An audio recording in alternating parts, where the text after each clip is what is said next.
तो जैसा कि लास्ट वाले एपिसोड में हम लोगों ने देख लिया था कि जिन्वू एक नए डंजन के अंदर जाता है जो कि बाहर से नॉर्मल दिखता है। जिन्वू के अंदर जाते ही वो पूरा रेड गेट हो जाता है जहाँ पे जिन्वू वहाँ पर जितने भी मॉन्स्टर्स लड़ने के लिए आता है शैडो आर्मी की मदद से उन सभी को खत्म कर देता है। इस एपिसोड की शुरुआत में हम लोग एक इंसान को देखते हैं जो कि डंजन के अंदर आया हुआ था। वहाँ पर वो किसी को देखकर काफी ज्यादा हैरान हो जाता है। वो उससे पूछता है कि आखिरकार तुम हो कौन, जिसपे वो बंदा उसको रिप्लाई देते हुए कहता है कि क्या मैं फिर से यहाँ पर आ गया। उस ब्रिलियंट लाइट की फ्रेगमेंट यहीं से आ रही थी। तभी वहाँ पर कोई और भी आता है। इन लोगों के बीच में यहाँ पर बातचीत होती है और जो बंदा उस डंजन के अंदर आया हुआ था वो इन दोनों की बातचीत सुन रहा होता है, बट उसको कुछ समझ में नहीं आ रहा होता है। ये लोग यहाँ पास में बात कर रहे होते हैं उस जगह के बारे में जो कि ईस्ट में है और उस जगह पर मोनार्च ऑफ शैडो रहता है। ये लोग आपस में यही बातचीत कर रहे होते हैं। तभी वहाँ पर कोई और भी आता है। सो इसने जिन्वू की तरह कपड़े पहन रखे थे लेकिन ये क्लियर नहीं था कि ये जिन्वू ही है और देखने में भी जिन्वू नहीं लग रहा था। अब पता नहीं कौन है ये, हम लोग बाद में देखेंगे। जहाँ तक मेरे को लग रहा है जिन्वू के फादर है शायद, अब वो कंफर्म नहीं है।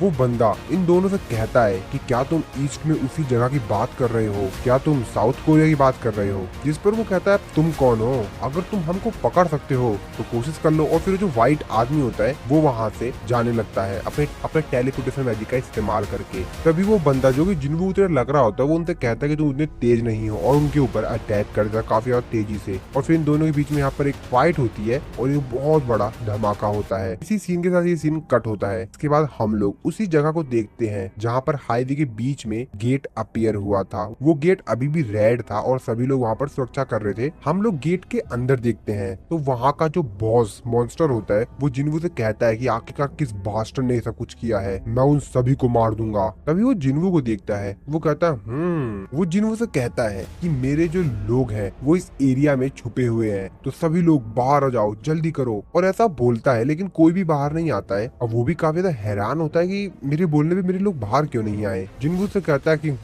तुम काफी फनी हो, बाहर आ जाओ। और जिन्वू को ऐसा बोलते हैं उसके शैडो सोल्जर्स जितने भी मॉन्स्टर्स छुपे हुए होते हैं उनको मार मूर कर बाहर ला रहे होते हैं। और उसने जितने भी छुपे वहाँ पे मॉन्स्टर्स होते हैं उनके शैडो सोल्जर ने सबको खत्म कर दिया होता है। जिन्वू कहता है लगता है अब कोई बचा नहीं है। अब ये देखकर वो जो मॉन्स्टर होता है वो काफी ज्यादा हैरान होता है। वो कहता है कैसे कैसे इसने मेरे सभी लोगों को मार दिया। और वो अपने लोगों की मरी हुई बॉडी को हाथ में लेते हुए कहता है कि नहीं, और जिन्वू के ऊपर चिल्लाते हुए कहता है कि तू बास्टर्ड बचेगा नहीं। फिर जिन्वू अपने शैडो सोल्जर से बोलता है कि चलो शुरू करते हैं। और ऐसा कहते हैं जिन्वू के जो शैडो सोल्जर होते हैं, बेरू होता है, सभी के सभी बाकी जो मॉन्स्टर्स होते हैं उन सभी लोगों के ऊपर अटैक कर देते हैं। जो भी बचे हुए मॉन्स्टर्स होते हैं इन लोगों के बीच में यहाँ पे बहुत तगड़ी फाइट होती है। जिन्वू बस आराम से चल रहा होता है। जितने भी मॉन्स्टर जिन्वू ऊपर अटैक करने के लिए आ रहे होते हैं उससे पहले ही जिन्वू को वो छू पाते हैं। उससे पहले जितने भी यहाँ पे शैडो सोल्जर्स होते हैं वो मॉन्स्टर को खत्म कर रहे होते हैं। और जिन्वू को कोई भी फिक्र नहीं होती है उसको कुछ होने वाला है। उसके शैडो सोल्जर्स को भी मॉन्स्टर जिन्वू को टच करे उससे पहले ही खत्म कर देते हैं। वो मॉन्स्टर बॉस जिन्वू के ऊपर चिल्लाते हुए कहता है कि बस बहुत हो गया। वो मॉन्स्टर जिन्वू के ऊपर अटैक करता है उससे पहले ही वहाँ पर बेरू और बाकी सभी शैडो सोल्जर्स जो होते हैं वो उसके ऊपर अटैक करते हैं तो काफी ज्यादा घायल कर देते हैं। बस वो अपने लास्ट मूवमेंट्स पे होता है। जिन्वू से कहता है तो चलो अब मेरे कुछ क्वेश्चंस का आंसर करो, अगर तुम मेरे साथ कोऑपरेट करोगे तो तुमको काफी कम दर्द मिलेगा। जिन्वू उससे कुछ पूछ पाता उससे पहले ही वो मर जाता है। जिन्वू कहता है कि अंत में मैं इससे कुछ भी नहीं बुलवा पाया क्योंकि सिस्टम ने फिर से इंटरफेयर किया, पर वैसे भी मुझे नहीं लगता कि ये कुछ मैटर करता है। आखिरकार अंत में समय के साथ मैं सब कुछ जान ही जाऊंगा। उसके बाद जिन्वू यहाँ पर उसी की को निकालता है जो कि उसको कर्स रैंडम लूट बॉक्स में मिली थी। सो अब जिन्वू उसको इस्तेमाल कर पाएगा क्योंकि जिन्वू का जो मैक्सिमम लेवल है वो अपने 100 लेवल पे पहुंच गया है, जो कि इस की को इस्तेमाल करने की रिक्वायरमेंट्स जिसके पास उस की जो डिटेल्स होती है वो ओपन होती है। जिन्वू को पता चलता है कि असल में ये डबल डंजन की ही की है जिसमें जिन्वू सबसे पहले एपिसोड में गया था, यानी उसी टेम्पल की। जिन्वू को आगे इस की के बारे में पता चलता है कि असल में इस की मदद से जिन्वू उसी टेम्पल में एंटर कर सकता है और जिन्वू उस गेट की जो लोकेशन है वो जिन्वू को बता दी जाएगी। लेकिन कुछ समय के बाद तो यहाँ पर जो टाइम बचा हुआ था वो तो लगभग 417 घंटे, तो यानी कि जिन्वू को लगभग 417 घंटे वेट करना होगा। इसके बाद ही जिन्वू को उस गेट की लोकेशन पता चल पाएगी एंड जिन्वू इस की का इस्तेमाल करके उसी टेम्पल के अंदर वापस जा पाएगा। जिन्वू अपने आप से कहता है कि कार्टनैन टेम्पल की चाबी, मैं उस जगह को कैसे भूल सकता हूँ, कभी नहीं। अगर मैं कोशिश भी करूँ तब भी मैं उस जगह को नहीं भूल सकता हूँ, डबल डंजन। जिसके बाद जिन्वू को वो सारी बातें याद आने लग जाती है। फ्लैशबैक में चला जाता है जिन्वू जो भी उसके साथ हुआ था उस डबल डंजन में। जिन्वू अपने आप कहता है कि सिस्टम मेरे को दोबारा बुला रहा है, फिर से वहीं पर जहाँ से ये सब कुछ शुरू हुआ था। लेकिन अब में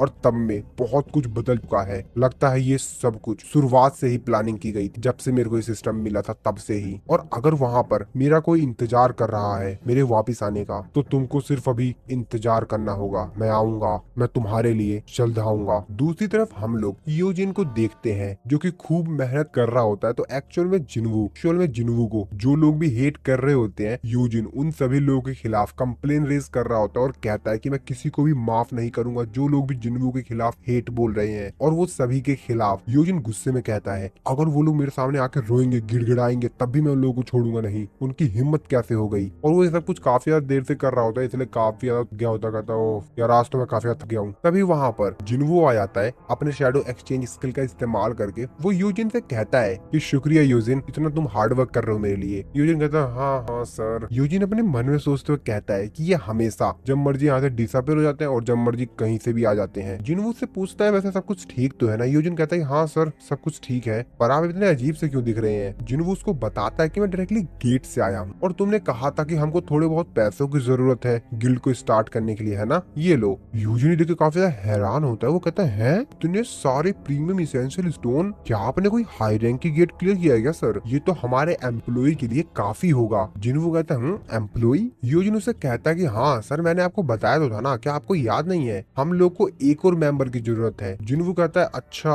हाँ तुमने कहा था कि लगभग हमको 3 लोगों की जरूरत है, एक गिल्ड मास्टर, एक वाइस गिल्ड मास्टर और एक एक्स्ट्रा मेंबर। जिन्वू कहता है ये बात तो है, चलो ठीक है, और कुछ इंपोर्टेंट चीज जो कि तुम मेरे को बताना चाहोगे? यूजिन से कहते हैं हाँ सर एक और इम्पोर्टेंट चीज है, काफी ज्यादा अर्जेंट। जिन्वू कहता है क्या है? यूजिन उसको बताता है कि हमारे गिल्ड का नाम, हमको अपने गिल्ड का कोई नाम रखना होगा। जिन्वू कहता है ये भी इम्पोर्टेंट था क्या? मुझे लगा इम्पोर्टेंट नहीं होगा। यूजिन उसके ऊपर चिल्लाते हुए कहता नहीं सर ये तो हमारे लिए बहुत ज्यादा इम्पोर्टेंट है सर। उसके बाद यूजिन जिन्वू को बताता है कि वैसे सर पहले मैंने सांग यो गिल्ड सोचा था, हम दोनों के जो लास्ट नेम है उसको हम लोग मिला लेंगे, लेकिन ये उतना जचा नहीं। वैसे हाँ यो सांग गिल्ड भी, ये भी काफी अच्छा है, लेकिन सर मैं आपका नाम अपने नाम से आगे कैसे रख सकता हूँ? इसके बाद यूजिन उसको काफी सारे और भी कॉम्बिनेशन बताता है। तभी जिन्वू से बोलता है कि वैसे सोलो प्लेयर गिल्ड कैसा रहेगा? ये बात सुनने के बाद यूजिन कहता है क्या? जिन्वू से कहता है कि बेसिकली ये सब कुछ सोलो हंटिंग से स्टार्ट हुआ था ना। यूजिन अपने मन में सोचते हुए कहता है इन्हें क्या लग रहा है, ये कोई जोक है? मुझे हमेशा से लगता था कि ये हर चीज में बेहतर है, पर ऐसा नहीं है। हाँ वैसे भी ये भी इंसान है, ये भी हमारे तरह सोचते हैं। तभी गेट पर कोई आता है, वो गेट खटखटाता है। यूजिन कहता है अब कौन है? और जैसे यूजिन बाहर जाता है तभी जो बाहर आया हुआ होता है वो यूजिन से बोलता है क्या ये मिस्टर सांग जिन्वू का ही ऑफिस है? तभी यूजिन से बोलता है कि हाँ लेकिन आप कौन? और तभी वो देख के काफी ज्यादा हैरान होता, कहता है मिस चाइन आप? तो एक्चुअल में यहाँ पर मिस चाइन आई हुई होती है। वो भी कहता है मिस चाइन आप यहाँ पर क्या करने आई हैं? मिस चाइन उसे कहती हैं कि वैसे मैं यहाँ पर तुम्हारा गिल्ड ज्वाइन करने के लिए आई हूँ। जिसके बाद ये लोग आपस में बात करने लग जाते हैं। फिर से जिन्वू मिस चाइन से पूछता है कि मैं आपसे दोबारा पूछना चाहूंगा, वैसे आप यहाँ पर क्या करने के लिए आई हैं? मिस चाइन उससे बोलती हैं क्या तुमने सुना नहीं जो मैंने बोला था अभी, मैं तुम्हारा गिल्ड ज्वाइन करना चाहती हूँ। ये बात सुन के जिन्वू भी थोड़ा सा कंफ्यूज होता है। वो अपने मन में सोचते हुए कहता है कि मैं काफी ज्यादा कंफ्यूज हो रहा हूँ, आखिरकार यहाँ पर चल क्या रहा है। जिन्वू मिस चाइन से पूछता है कि वैसे क्या आपको मिस्टर गो ने भेजा है ये सब करने के लिए? मिस चाइन उसको मना कर देती है। वो कहते हैं कि वो मुझे क्यों भेजेंगे? जिसके बाद जिन्वू से पूछता है कि क्या आपको मिस्टर चोई ने अपने हंटर गिल्ड से निकाल दिया है? मिस चाइन कहते हैं अरे नहीं। जिन्वू पूछता है कि फिर आप क्यों ज्वाइन करना चाहती हैं हमारे सोलो प्लेयर गिल्ड को? जिन्वू के गिल्ड का नाम सुनकर मिस चाइन कहते हैं क्या तुम्हारे गिल्ड का नाम सोलो प्लेयर गिल्ड है? जिन्वू कहता है कि हाँ क्यों, इस नाम में कोई प्रॉब्लम है क्या? वाइस गिल्ड मास्टर और मैंने, हम दोनों ने मिलकर इस नाम को सहमति दी है। यूजिन जिन्वू को चिल्लाते हुए कहता है कि क्या seriously sir, solo player guild और मैंने इस नाम को कहाँ कर दिया? और वैसे भी मेरा ओपिनियन आपके लिए कोई मैटर भी करता है? अब ये बात सुनकर जिन्वू भी काफी ज्यादा हैरान होता हुआ कहता है अब ये क्या बोल रहा है? जिन्वू से बोलता है कि तुमने कुछ नहीं बोला जब मैंने बोला कि सोलो प्लेयर गिल्ड, तो मुझे लगा कि तुमने हाँ कर दी है। जिन्वू अपने मन में सोच रहा होता है कि एक मिनट, मेरे को सबसे पहले इस सिचुएशन में शांत रहना होगा, क्योंकि मैं अपने सेंस स्टेट्स का इस्तेमाल करके पता लगा सकता हूँ यहाँ पर भाई बहुत ज्यादा कंफ्यूजन हो रही है, रुको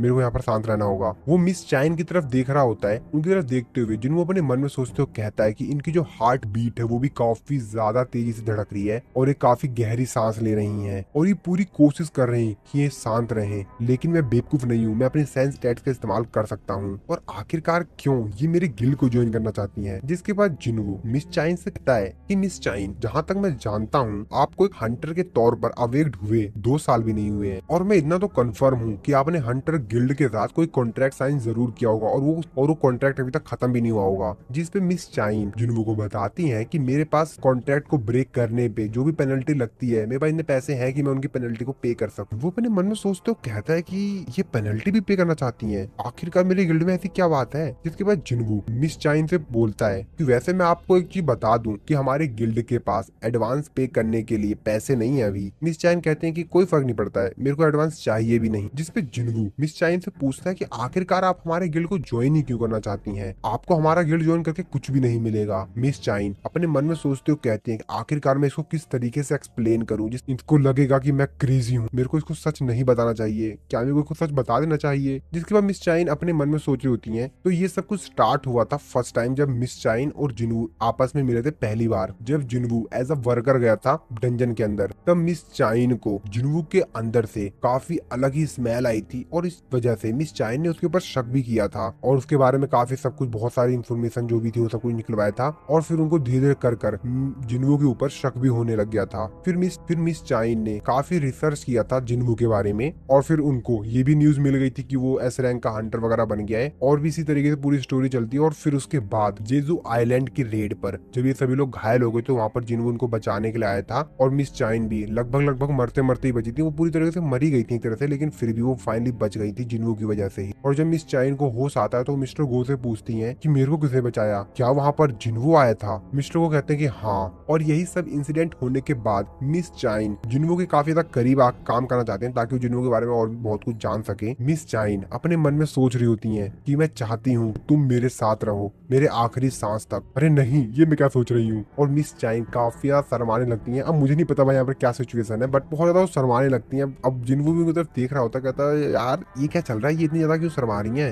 इनका पूरा शरीर, इनका पूरा चेहरा लाल क्यों हो गया है? आखिरकार मेरे से कुछ बोल क्यों नहीं रही है? ये जरूर कुछ ना कुछ छुपा रही है। मिस चाइन पूरी कोशिश कर रही होती है कि जिनवू को उनके ऊपर शक ना हो, लेकिन भाई जिनवू है यार। जिनवू अपने मन में सोचते हुए कहता है क्या मुझे नहीं पता कि ये क्या सोच रही है, लेकिन ये जो कुछ भी सोच रही है इस चीज के बारे में उन्होंने काफी लंबे समय से पहले ही प्लान कर रखा था। जिनवू मिस चाइन से कहता है कि क्या आप मेरे क्वेश्चन का जवाब नहीं देना चाहती हैं? तभी मिस चाइन जिनवू से बोलती है कि मैं चाहती हूँ, मैं एक कंफर्टेबल लाइफ जीना चाहती हूँ, क्या है ये गलत है? जिनवू कहता है नहीं। तभी योजिन जिनवू के करीब आता है, उसके कान में फुसफुसाते कहता है अरे सर, लगता है हंटर गिल्ड वाले इनसे काफी ज्यादा काम करवाते हैं। ये बात सुनने के बाद जिनवू भी अपने मन में सोच रहा होता है कि वैसे हाँ यार, मिस चाइन अभी 22 या 23 साल की होंगी और ये इतनी जल्दी एक एस रैंक की हंटर बन गई तो इनके ऊपर काफी ज्यादा बर्डन आ गया होगा। और हाँ, अभी जल्दी में तो इस जेजू आइलैंड रेड में ये काफी ज्यादा इंजर्ड भी हो गई थी। मेरे को इनके बारे में बहुत ज्यादा बुरा लग रहा है। लेकिन इसके बाद जिनवू मिस चाइन से कहता है कि असल में हमारे गिल्ड को ज्वाइन करने के लिए आपको एक एंट्रेंस टेस्ट भी देना होगा। तभी मिस चाइन कहती है क्या? लेकिन रिक्रूटमेंट पोस्टिंग में तो ऐसा कुछ भी नहीं बताया गया था। तभी जिनवू योजिन की तरफ देखते हुए कहता है कि हमारी ये नई रेगुलेशन है, तो मुझे लगता है कि हमारा जो वाइस गिल्ड मास्टर है उसने कोई मिस्टेक कर दी है। और वो यूजिन की तरफ देखता है, वो यूजिन से कहता है हमारे गेस्ट के लिए कुछ खाने पीने के लिए लाओ। यूजिन कहता है हाँ हाँ बिल्कुल सर। जिसके बाद मिस चाइन जिनवू से बोलती है कि वैसे किस प्रकार का टेस्ट होगा। जिनवू अपने मन में सोचते हुए क्या ये इतनी जल्दी तैयार हो गई, सीरियसली? चलो कोई नहीं। जिसके बाद जिनवू उनको बताता है आपको मेरे एक समन बीस्ट को हराना होगा। मिस चाइन बोलती हैं बस इतने सी बात, लगता है आप मेरे को अंडर एस्टिमेट कर रहे हैं मिस्टर जिनवू, तो बताइए मेरे को किससे लड़ना होगा? जिनवू उनसे कहता है कि मैं कोशिश करूंगा कि मैं आपको सबसे स्ट्रॉन्गेस्ट दूं, सिर्फ आपके लिए। मिस चाइन भी कहती है हाँ ठीक है। मिस चाइन जिनवू से पूछते हैं कि वैसे टेस्ट कब होगा? जिनवू कहता है कि चलिए अभी शुरू करते हैं। तो हंटर एसोसिएशन का जिम्नेजियम कैसी जगह रहेगी, चलिए हम वहां पर इस टेस्ट को करते हैं। जिन्होंने अपने मन में सोच तो कहता है कि जिम्नेजियम में टेस्ट करना काफी अच्छा है, लेकिन यार वो काफी ज्यादा दूर नहीं है। पर हाँ, शायद मैं इसे टेस्ट कर सकता हूँ कि मेरी जो शैडो एक्सचेंज स्किल है क्या वो दूसरे इंसान के साथ काम करती है। ये मेरे लिए काफी बेहतरीन अपॉर्चुनिटी है। जिनवू मिस चाइन से कहता है कि हम लोग इस तरीके से नहीं जाएंगे। मिस चाइन कहते हैं तो फिर किस तरीके से? जिनवू उनको कहता है कि आप थोड़ा सा मेरे करीब आइए। जिनवू उनको अपने को थोड़ा सा करीब लाता है, थोड़ा क्या काफी ज्यादा करीब ले आता है। मिस चाइन भी शर्माने लगती हैं और फिर जिनवू अपने शैडो एक्सचेंज स्किल का इस्तेमाल करके वहां से टेलीपोर्ट हो जाता है हंटर एसोसिएशन के जिम्नेजियम में। योजिन भी जिनवू के गेस्ट के लिए यानी मिस चाइन के लिए खाने पीने का सामान लेकर आ गया होता है। जैसे वो एंटर करता है वो कहता है अब ये लोग कहाँ गए, और उसके सामने जिनवू का एक शैडो सोल्जर होता है जिसको देखकर वो काफी ज्यादा हैरान होता है। और जिन्हों वो जो शैडो सोल्जर होता है वो जो खाना लेकर आया था योजिन, मिस चाइन और जिनवू के लिए, वो उसको खा लेता है। ये देखकर योजिन तो और भी ज्यादा डर जाता है। दूसरे से हम लोग जिम्नेजियम का सीन देखते हैं जहाँ पर जिनवू मिस चाइन को लेकर टेलीपोर्ट हो गया था। जिनवू कहता है कि हम लोग यहाँ पर प्रैक्टिस करेंगे। मिस चाइन देखे काफी ज्यादा हैरान होते हैं किस तरीके से वो लोग इतनी जल्दी इस जगह पर आ गए। वो कहती है कि कैसे? जिनवू अपने मन में सोचते हो कहता है कि मैं जानता था शैडो एक्सचेंज स्किल एक गेट की तरह काम करता है। मैं इसका इस्तेमाल करके एक दूसरे इंसान को अपने साथ ट्रेवल करवा सकता हूँ। इसका मतलब यह है कि मैं अपने साथ किसी और को भी एक जगह से दूसरी जगह टेलीपोर्ट करवा सकता हूँ। लेकिन हाँ, मेरे शैडो सोल्जर को भी उस जगह पर होना होगा। 3 घंटे तक वेट भी तो करना पड़ेगा ना, तो मेरे पास 3 घंटे हैं। चलो मैं इनका यहाँ पर टेस्ट ले लेता हूँ। शायद मैं इस स्किल का इस्तेमाल करके वर्ल्ड के दूसरी साइड भी ट्रेवल कर सकता हूँ। ये तो देखने वाली बात होगी। जिसके बाद जिनवू मिस चाइन से कहता है कि चलिए शुरू करते हैं। मिस चाइन तो अभी भी हैरान होती है कि किस तरीके से जगह पर इतनी जल्दी आ गई। जिसके बाद मिस चाइन जिनवू से कहती है कि मेरे को जस्ट अभी याद आया है, मैं अपने साथ कोई वीपन नहीं लेकर आई हूँ। जिनवू कहता है ओह, तो आपका मतलब उस पिकैक्स से है। ये बात सुनने के बाद मिस चाइन काफी ज्यादा हैरान होते हैं, कहते हैं क्या? अरे नहीं नहीं नहीं नहीं, वो मेरा वीपन नहीं है। जिनवू कहता है अरे मैं सिर्फ मजाक कर रहा था, सीरियस मत होइए। मिस चाइन कहते हैं हाँ चलो फिर ठीक है, कोई नहीं। सामने एक स्टोरेज रूम है, वहां से मैं वीपन को बोरो कर लेती हूँ। स्टोर रूम के अंदर जाकर वहां पे एक वीपन को सिलेक्ट करती है। वहां पर वैसे काफी सारे वीपन्स होते हैं जी, मैं वो हंटर्स के लिए, तो यहाँ पर काफी सारे वीपन अवेलेबल होते हैं उनके लिए, और इसीलिए मिस चाइन उनमें से एक स्वॉर्ड पिकअप कर लेती है। मिस चाइन जिनवू से कहती है कि मैं तैयार हूँ। जिनवू उनसे कहता है कि ये वीपन क्या आप इसके साथ सही रहेंगी, और मेरे को नहीं लगता कि आपको स्वॉर्ड इस्तेमाल करने का टाइम भी मिलेगा। मिस चैन कहती है कि इससे कुछ भी फर्क नहीं पड़ता कि मैं कौन सा वीपन इस्तेमाल करती हूँ, और आखिरकार मैजिक बीस्ट को कोई भी फर्क नहीं पड़ता कि आप फुल्ली प्रिपेयर्ड है बैटल के लिए या नहीं, वो तो आपके ऊपर अटैक ही कर देंगे। जिन्हों अपने मन में सोचते हो कहता है कि बिल्कुल सही, इनकी इच्छा शक्ति ने ये प्रूफ कर दिया है कि इनमें काबिलियत तो है, लेकिन फिर भी मैं अपने किसी ऑर्डिनरी सोल्जर को ही समन करूंगा। तो चलो ठीक है, मैं इग्रीस को समन करता हूँ। इसके बाद जिनवू इग्रीस को समन करता है। जिनवू मिस चाइन से कहता है कि ये मेरा सबसे बेस्ट स्वॉर्ड मैन है मेरी शैडो सोल्जर आर्मी में। मिस चाइन जिनवू से कहते हैं कि वैसे हम लोग विनर को किस तरीके से डिसाइड करेंगे, जिस पर जिनवू उनको कहता है कि फाइट तब तक चलती रहेगी और फाइट तब तक खत्म नहीं होगी जब तक कि आप मेरे समरन बीस्ट को पूरी तरीके से डिस्ट्रॉय नहीं कर देती हैं या आप खुद ही सरेंडर नहीं कर देती हैं। जिनवू अपने मन में सोचते हो कहता है कि वैसे मैंने इनको कहा है कि मैंने सबसे अपने स्ट्रॉन्गेस्ट सोल्जर को समन किया है, लेकिन अगर मैंने बेरू को समन कर लिया होता तब तो इनके लिए काफी ज्यादा मुश्किल हो जाती। चलो मुझे लगता है कि अब शुरू करना चाहिए। जिसके बाद जिनवू मिस चाइन से कहता है कि चलो शुरू करते हैं। मिस चाइन भी रेडी होती हैं। जिनवू मिस चाइन से कहता है कि आप थोड़े समय के लिए उधर मुड़ जाएंगी, और फिर वो इग्रीस को अपने इन्वेंटरी में से निकाल के एक स्वॉर्ड देता है और उसे कहता है कि तुम इसका इस्तेमाल करो। फिर जिनवू मिस चाइन से कहता है कि चलो ठीक है, टेस्ट को शुरू करते हैं। मिस चाइन भी रेडी हो जाती है और फिर इग्रीस और मिस चाइन के बीच में फाइट स्टार्ट होती है। जिनवू अपने मन में सोचता कहता है जितना मैंने एक्सपेक्ट किया था ये तो उससे भी फास्ट है। अगर कोई ऑर्डिनरी इंसान हो तो वो तो मारा जाएगा अगर इग्रीस ने अपनी ताकत दिखा दी तो। चलो देखते हैं। हंटर एसोसिएशन में हम लोग मिस्टर गो को देखते हैं जो कि अपना काम कर रहे थे, तभी उनको कुछ सुनाई देता है। वो अपनी खिड़की से देखते हैं तो उनको जिम्नेजियम का लाइट जलती हुई दिखाई देती है। वो कहते हैं जहां तक मेरे को याद है जिम्नेजियम को किसी ने आज के लिए रिजर्व नहीं कर रखा था। जिसके बाद वो फोन लगा के अपने एक असिस्टेंट से बोलते हैं कि जिम्नेजियम के अंदर की इंटरनल जो सीसीटीवी है उसका मेरे को एक्सेस दो। मिस्टर गो जब देखते हैं कि वो कहते हैं क्या वैसे ये दोनों यहाँ पर कब आ गए, और फिर मिस्टर गो को याद आता है ओ तो ये बात है। तो यहाँ पर उनको याद आता है कि जरूर जब मैंने मिस चाइन को बताया कि वहां पर जिन इन लोगों की मदद करने के लिए आया था तो जरूर मिस चाइन उनसे इम्प्रेस हुई होंगी। चलो कोई नहीं। जिसके बाद मिस्टर को अपने असिस्टेंट से कहते हैं कि मैं माफी चाहूंगा, लेकिन क्या तुम सिक्योरिटी कैमरास को जिम्नेजियम के अंदर जो उनको बंद कर दोगे। जिस पर वो कहता है कि लेकिन सर, मिस्टर को उससे कहते हैं आज इंस्पेक्शन डे है और इसीलिए उसको बंद कर दो। जिस पर वो कहता है ठीक है सर। फिर से हम लोग जिम्नेजियम के अंदर का सीन देखते हैं। मिस चाइन ने इग्रीस के ऊपर अटैक करके उसको थोड़ा सा घायल कर दिया होता है। मिस चाइन जिन्हों से कहते हैं कि तुमने कहा था कि तुम्हारा चौथा स्ट्रॉन्गेस्ट सोल्जर है, तो क्या तुम बाकियों को यहाँ पर समन करोगे। जिन्हों कहता है लेकिन आप घायल हो सकती हैं। मिस चाइन कहते हैं कि मेरे को उससे कोई फर्क नहीं पड़ता है, आखिरकार मैं भी तो देखूं। जिन्हों कहता है कि आप जानती हैं। मिस चाइन उसको बताते हैं कि हाँ मैंने उस बीस्ट को देखा था, ऑल्सो मैंने उसको फुटेज में भी देखा था। जिन्हों कहता है कि ठीक है, और फिर जिन्हों अपने सबसे ज्यादा पावरफुल शैडो सोल्जर बेरू को समन करता है। इसको देखकर मिस चाइन की पसीने छूट जाते हैं। वो भी थोड़ा बहुत डर तो रही थी, क्योंकि भाई जब बेरू आता है ना सामने तो उसकी जो माना इमिट हो रही होती है उसके शरीर में से, उसको देख कर ही सामने वाला समझ जाता है कि भाई ये कितना ज्यादा ताकतवर है। जिसके बाद जिन्हों मिस चाइन से कहता है कि वैसे मैं आपसे एक और बार पूछ लेता हूँ, क्या आप इससे लड़ेंगी, जो कि बेरू को समन कर लेता है। जिन्हों अपने मन में सोच रहा होता है कि वैसे जब मैं किसी चीज को शैडो सोल्जर में कन्वर्ट कर देता हूँ तो जब वो चीज जिंदा थी यानी अलाइव थी उसकी तुलना में वो थोड़ा सा कमजोर हो जाता है, लेकिन इसके बावजूद भी बेरू को तो बनाया इस पर्पज से था कि वो हंटर्स को खत्म करे, और इसी वजह से ये एक वीपन की तरह पैदा हुआ जिसका काम ही है हंटर्स को मारना। तो ये उतना ज्यादा कमजोर भी नहीं है, और अगर ये अपनी ताकत लगाकर मिस चाइन के खिलाफ जाता है तो मिस चाइन के जीतने के चांस बहुत ही ज्यादा। जिन्हों क्या कुछ बोल पाता, तभी बेरू बीच में बोलता है और वो बोलता है कि मेरे आका, मेरे को इस इंसान के साथ क्या करना है। जिन्हों उसको कहता है कि तुमको इसको हराना है, लेकिन एक बात का याद रखना कि उनको किसी भी प्रकार से चोट नहीं लगनी चाहिए। बेरू जिन्हों से कहता है कि जैसे आपकी इच्छा मेरे आका। बेरू काफी ज्यादा तेजी से चिल्लाता है, और वो इतनी ज्यादा तेजी से चिल्लाता है कि उसकी आवाज से ही जिम्नेजियम के अंदर जितनी भी लाइट्स लगी होती हैं पूरी पूरी क्रैक हो जाती हैं, और आसपास और भी काफी चीजें टूट जाती हैं, जिसको देखकर मिस चाइन काफी ज्यादा हैरान होती है। मिस चाइन अपने मन में सोच रही होती है, ओह तो ये वही है जिसके खिलाफ जिन्हों लड़ा था, ये तो बहुत ज्यादा ताकतवर है, कि उससे दूर रहना, और अगर तुमने उनको नुकसान पहुंचाने की कोशिश करी तो ये तुम्हारे लिए बिल्कुल भी अच्छा नहीं होगा। बेरू कहता है कि जैसे आपकी इच्छा मेरे आका। मिस चाइन अपने मन में सोच रही होती है कि अब मेरी बारी है, मेरे को अपनी आंखें खुली रखनी चाहिए, और ऐसा वो सोच रही होती है उससे पहले ही बेरू काफी तेजी से मिस चाइन के पीछे आता है। मिस चाइन अपनी स्वॉर्ड लेती है और उसके ऊपर अटैक करती है, लेकिन बेरू उनके अटैक को रोक लेता है, जिसको देखकर मिस चाइन काफी ज्यादा हैरान होती है। बेरू कहता है, बेरू अपने मन में सोच रहा होता है कि मेरे आका ने यानी कि मेरे किंग ने मेरे को एक कमांड दिया था कि तुम्हें इसको हराना है बिना इसको नुकसान पहुंचाए। तो असल में मेरे को इसको ये दिखाना है कि आखिरकार मैं कितना ज्यादा ताकतवर हूँ, और इसको हराना भी है बिना इसको नुकसान पहुंचाए। ये तो बहुत ही सिंपल टास्क है ना।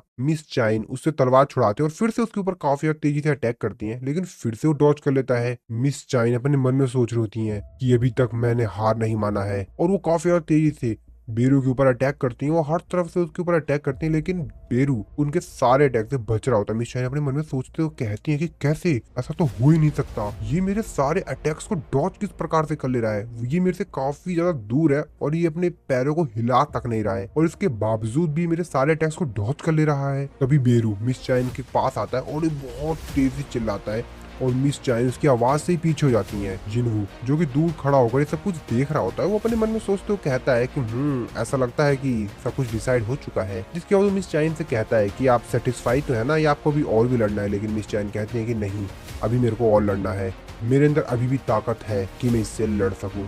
जिन्हू अपने मन में सोचते हुए कहता है, क्या आखिरकार ये सोच क्या रही हैं? मुझे नहीं पता कि ये क्या सोच रही हैं, और वैसे भी लड़ने की सोच ही क्यों रही हैं, बल्कि इनको तो ये रियलाइज हो चुका है कि इनके और बेरू के बीच में कितना बड़ा स्ट्रेंथ का डिफरेंस है। लेकिन फिर भी बेरू मेरे जो अदर शैडो सोल्जर्स हैं उनसे काफी ज्यादा अलग है, क्योंकि इसके पास इंटेलिजेंस है, ये अपने दिमाग का इस्तेमाल कर सकता है। लेकिन ये किलिंग मशीन भी है, लेकिन इसके बावजूद भी इसने अपन ऊपर कंट्रोल किया, और वो उनको खत्म करने की कोशिश नहीं कर रहा है, क्योंकि इसका जो मेन लक्ष्य है वो तो खून का प्यासा है। ये सामने वाले को तो काम है निपटाना, लेकिन ये फिर भी कंट्रोल कर रहा है और मिस चाइन को ज्यादा नुकसान नहीं पहुंचा रहा है। अब मुझे नहीं मालूम ये ऐसा क्यों कर रही है, शायद इनके पास इनका खुद का रीजन हो, लेकिन मैं आशा करता हूँ कि कोई गलत कदम ना उठा ले। मिस चाइन पता नहीं अपने दिमाग में क्या सोच रही होती हैं, और वो बेरू की तरफ ही देख रही होती हैं। तभी बेरू को एक इंस्टिक्चुअल वार्निंग आती है। बेरू मिस चाइन की तरफ देखते हुए कहता है कि तुम्हारी हिम्मत कैसे हुई। बेरू काफी तेजी से मिस चाइन की तरफ जाता है, उनके ऊपर एक अटैक करता है, लेकिन मिस चाइन उसके उस अटैक से बच जाती है। लेकिन बेरू का यह जो अटैक होता है वो काफी ज्यादा पावरफुल होता है, और जमीन में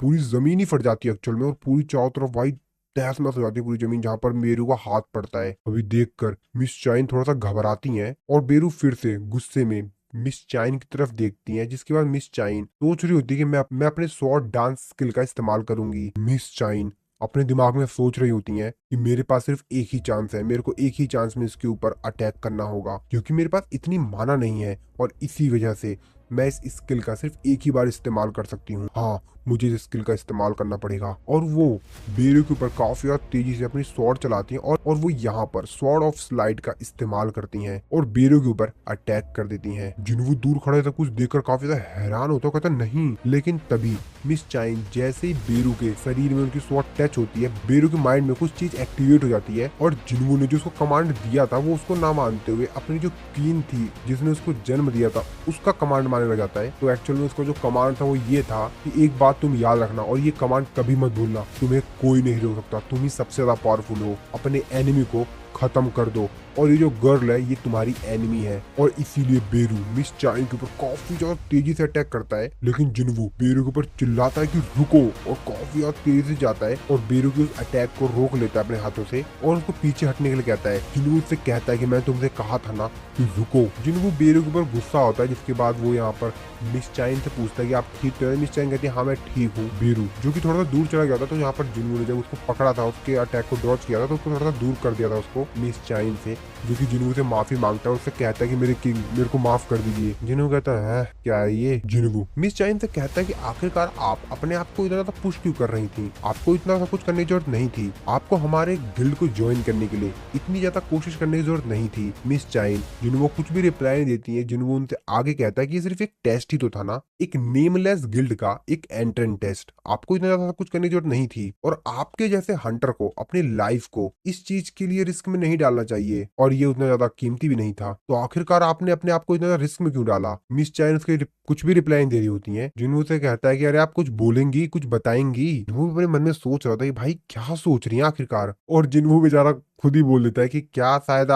आप मेरे में इंटरेस्टेड है। मिस चाइन उसके उस बात का भी कोई रिप्लाई नहीं देती है। तभी वो कहते हैं कि क्या क्या। जिन्हों भी सोच रहा था कि यार मैंने क्या कह दिया, पर मुझे ऐसा कुछ लगा तो मैंने बोल दिया यार। मिस चैन भी कहती हाँ हाँ मेरे को भी ऐसा लगता है, और वो काफी ज्यादा शर्मा रही होती हैं। इसके बाद अगले सीन में माइकल और मिसिस सेलनर को देखते हैं। मिस्टर ब्रेनोन माफी मांग रहे होते हैं। वो उनसे कहता है कि मैंने तुम लोगों को यहाँ पर माफी मांगने के लिए नहीं बुलाया है, मुझे बताओगे कि आखिरकार हुआ क्या है। माइकल उनको बताता है जैसा कि मिस सेलनर ने ऑब्जर्वेशन किया था, और उन्होंने बताया है कि एक्चुअल में जो सांग जिन वू है वो एक किंग है। उसकी बात ये सुनकर कहते कि क्या सांग जिन वू। उनमें से उन लोगों की ये बात सुनकर मिस्टर ब्रेनेन कहते हैं तो मिसेस सेलनर ये कहना चाह रही हैं असल में जो सांग जिन वू है वो एक नेशनल लेवल हंटर जितना पावरफुल है। मिसिस सेलनर उनसे कहते हैं कि हाँ मेरे को ऐसा लगता है। मैं आपको एक्सप्लेन करती हूँ। एक्चुअल में तो जैसा कि जितने भी लोग अवेक्ड होते हैं उनकी जो एक्चुअल में पावर होती है वो एक दूसरे साइड से आती है, जिसको कि हम लोग कहते हैं द अदर साइड, और उन दोनों पार्टीज के बीच में जो कनेक्शन होता है उस कनेक्शन को मैं सेंस कर पाती हूँ। वैसे जो दूसरी साइड से फोर्स आती है वो काफी ज्यादा इंटेंस होती है, लेकिन जो कुछ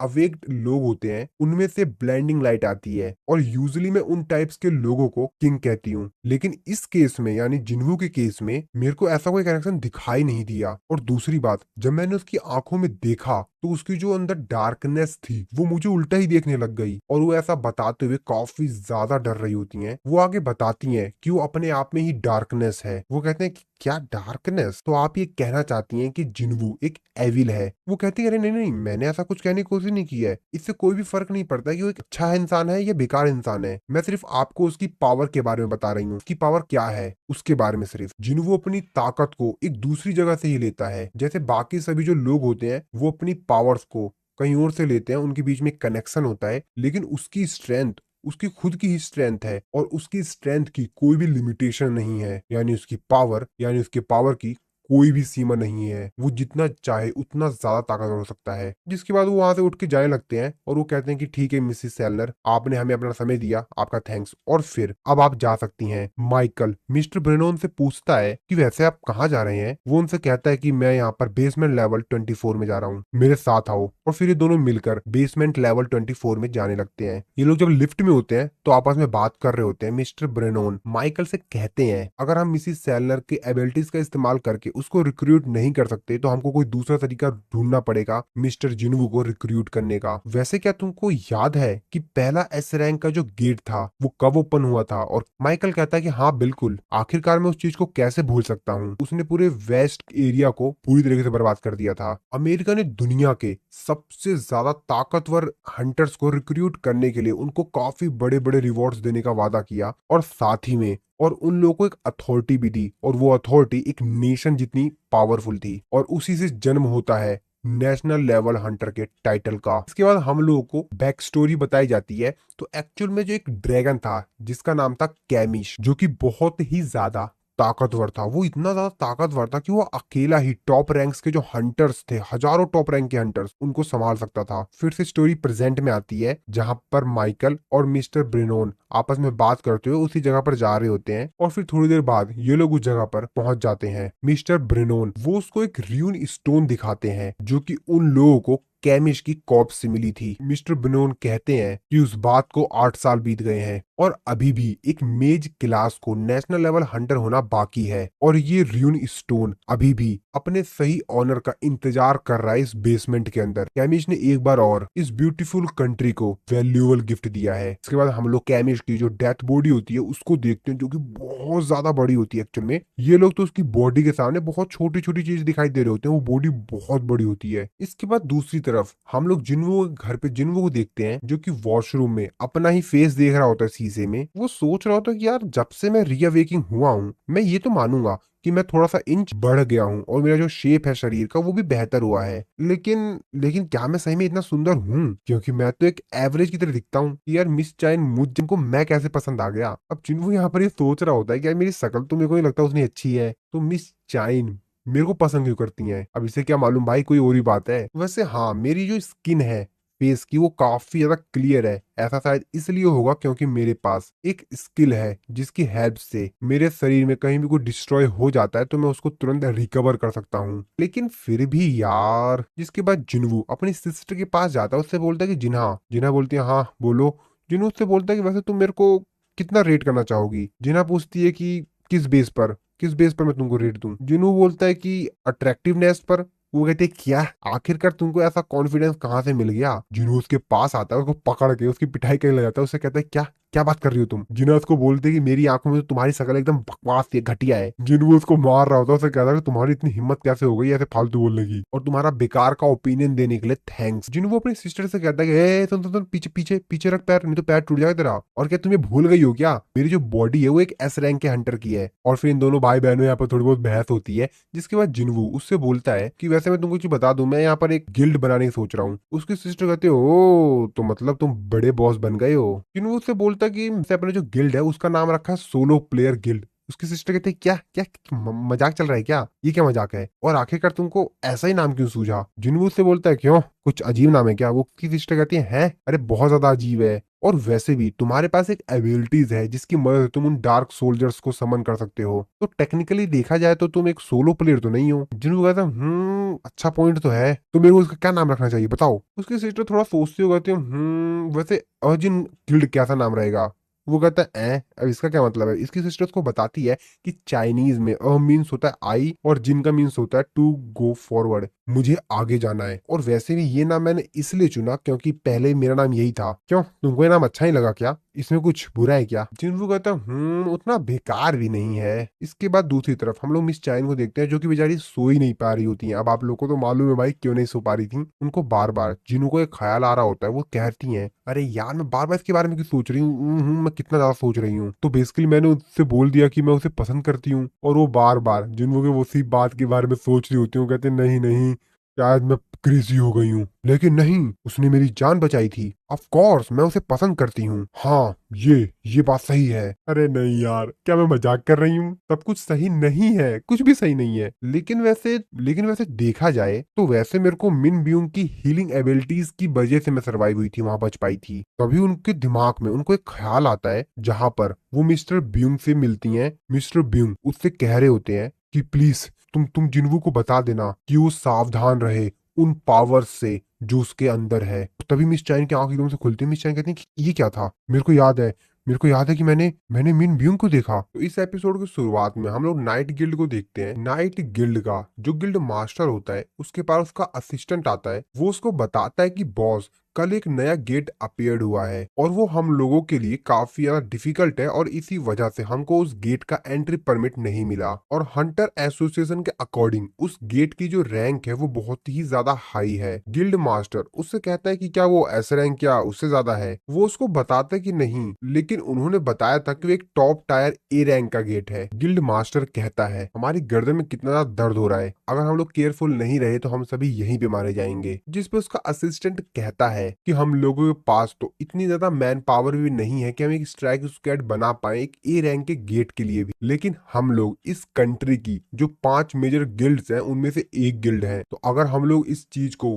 क्लियर करने में फेल हो जाते हैं तो लोग हमारे बारे में बात करना स्टार्ट कर देंगे। जिसकी बात सुनकर गिल्ड मास्टर कहता है कि असली प्रॉब्लम तो ये है कि ज्यादातर लोगों को ये लगता है कि A B C D और E रैंक्स, ये सारे के सारे जो रैंक्स हैं वो सेम है। ये बात सुनने के बाद वो कहता है कि क्या? और हमारी संख्या और कैपेबिलिटी की बात की जाए तो हमारे जो ए रैंक के हंटर्स हैं और जो बाकी मेजर गिल्ड के ए रैंक के हंटर्स हैं उनसे वो लोग कम नहीं है। बस फर्क ये है कि हमारे पास कोई एस रैंक का हंटर नहीं है और यही सबसे बड़ा सिर दर्द है। तभी पीछे से आवाज आती है और वो बंदा बोलता है, तो हम दूसरे गिल्ड के साथ गठबंधन क्यों नहीं बना लेते हैं? तुम्हें क्या लगता है कि दूसरा गिल्ड इसी तरीके से एग्री कर देगा? हम लोग दूसरों से हेल्प मांगेंगे क्या सिर्फ इसीलिए क्योंकि हम लोगों को लगता है कि हम लोग गेट को अपने दम पर क्लियर नहीं कर सकते? तो कैसा रहेगा कि हम किसी इंडिविजुअल को लें एक गिल्ड की जगह पर? सो एक्चुअल में यहाँ पर ये सब जो बातें बोल रहा होता है वो एक ए रैंक का हीलर जैंग होता है, जिस पे उनका जो बॉस होता है वो बोलता है कि हम एक टॉप टायर ए रैंक की बात कर रहे हैं और आखिरकार किस तरीके से एक सिंगल हंटर इतना बड़ा डिफरेंस पैदा कर पाएगा, ये तो बहुत ही ज्यादा मुश्किल है। लेकिन तभी उसको याद आता है, एक मिनट, वो बोलता है कहीं तुम, जिस पर ए रैंक का हीलर बोलता है कि हाँ मैं उसी की बात कर रहा हूँ, आपने सही समझा। जिसके बाद गिल्ड मास्टर कहता है तो तुम जिन्वू की बात कर रहे हो। अगर हम दूसरे बड़े गिल्ड के साथ गठबंधन करते हैं तो हमारे नाम पर बुरा असर पड़ेगा, लेकिन अगर हम लोग सांग जिनवू के साथ उसको अपने फोर्स में ज्वाइन करवाते हैं और इसके साथ ज्वाइन करते हैं तो लोग हमको ज्यादा जानेंगे। प्लस हम लोगों के पास काफी अच्छा मौका रहेगा कि हम लोग किसी भी खतरनाक रेड को अच्छी तरीके से सेफली क्लियर कर पाए। पर वैसे सांग जिन वू इस समय पर कर क्या रहा है? जिस पर उनका जो एम्प्लॉय होता है उसको बताता है कि उसने जल्द ही में अभी जो मिडल हाईवे पर एक बहुत बड़ा गेट ओपन हुआ था उसको अकेले दम पर ही क्लियर कर दिया। वैसे बॉस क्या आप उससे मिलना चाहेंगे? क्या मैं उसको आपको कांटेक्ट इन्फॉर्मेशन दूं? जिस पे उसका बॉस उसको कहता है अरे नहीं, इतनी ज्यादा बेवकूफी नहीं, इतने बड़े इंपॉर्टेंट मैटर को फोन पर हैंडल करना ये सिर्फ एक बेवकूफी होगी। तो चलो उसके घर चल के उससे सामने बात करते हैं। दूसरी तरफ हम लोग जिन्वो को देखते हैं जो कि अपने गिल्ड में बैठा हुआ होता है। वो योजिन को बता रहा होता है कि मैंने अपने गिल्ड का नाम सोचा है अर्जिन गिल्ड, कैसा रहेगा? जिस पर योजिन उससे कहता है कि सर ये तो काफी बेहतरीन नाम लग रहा है, तो चलो हम लोग इसी नाम को अपने गिल्ड का ऑफिशियल नाम बना देते हैं।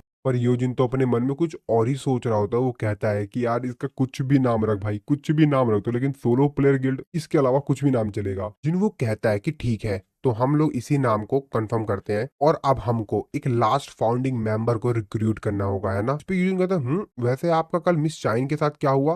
वो नहीं कर रही है हमको ज्वाइन? जिन वो कहता है कि मुझे नहीं लगता कि मिस चाइन हमारे गिल्ड के लिए फिट होंगी और वैसे भी वो नहीं है जिनको मैं ढूंढ रहा था। यूजिन अपने मन में सोचता रहता है क्या वो एक एस रैंक की हंटर है, वो यंग है और उनके पास ग्रेट परफॉर्मेंस रिकॉर्ड है, वो दिखने में भी काफी बेहतरीन है। अब मिस चाइन से भी बेहतर कैंडिडेट कौन होगा? उसके बाद यूजिन जिन से बोलता है कि सर वैसे आप किस प्रकार का इंसान ढूंढ रहे हैं? आपको एग्जैक्टली कैसा चाहिए मेरे को बताइए आप। जिन्होंने उसको बताता है कि ऐसा कोई जिसके पास हंटर लाइसेंस हो, जिसको कि हमारे गिल्ड को ज्वाइन करने का कोई भी इंटरेस्ट ना हो, लेकिन फिर भी वो भरोसेमंद हो। यूजिन कहता है कि मेरे दिमाग में कुछ लोगों का नाम तो आया, लेकिन यूजिन आगे कुछ बोल पाता तभी उनका गेट खटखटाता कोई। जिन वो बाहर जाता देखने के लिए गेट पर कौन है। जिन वो बोलता है कि कौन?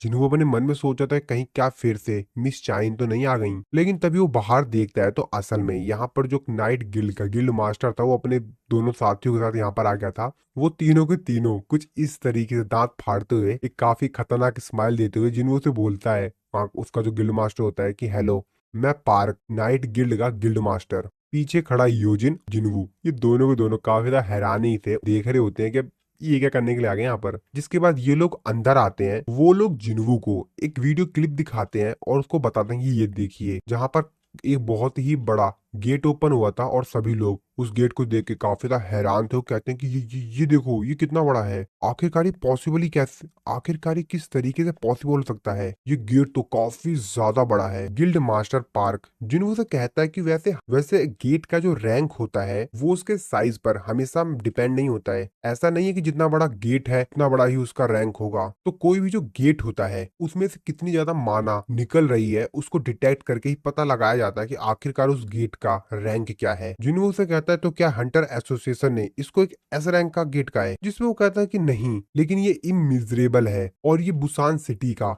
आज तक का सबसे बड़ा गेट है। इससे पहले बुसान सिटी में इससे बड़ा गेट आज तक अपेयर नहीं हुआ है। जिन्हों अपने मन में सोच रहा था बुसान, यहाँ पे तो जूही रहती है ना? जूही की एक बात याद आती है जब जूही ने उससे कहा था कि मेरे शहर में जब तुम आना तो मैं तुमको ट्रीट दूंगी। जिसके बाद गिल्ड मास्टर आगे जिन्हों से कहता है, शायद आपने न्यूज ऑलरेडी देख ली होगी, लेकिन हंटर एसोसिएशन ने हमको एंट्री परमिट देने के लिए मना कर दिया है। उनको लगता है कि ये जो रेड है वो काफी ज्यादा रिस्की हो सकती है और जैसा कि हम लोगों के गिल्ड में यानी कि नाइट गिल्ड में कोई भी एक एस रैंक का हंटर नहीं है और इसीलिए उन्होंने हमको इस रेड पे जाने के लिए मना कर दिया है। लेकिन हाँ, अगर आप हमारे जो स्ट्राइक स्क्वाड को ज्वाइन कर लेते हैं तो हंटर एसोसिएशन शायद हमको परमिशन दे दे। उसके पीछे खड़ा ए रैंक का हीलर जो पार्क होता है वो अपने मन में सोच रहा होता है कि क्या मैं इनसे ऑटोग्राफ के लिए पूछ लूं, तो वो जिन्हों से ऑटोग्राफ के लिए पूछने की सोच रहा होता है।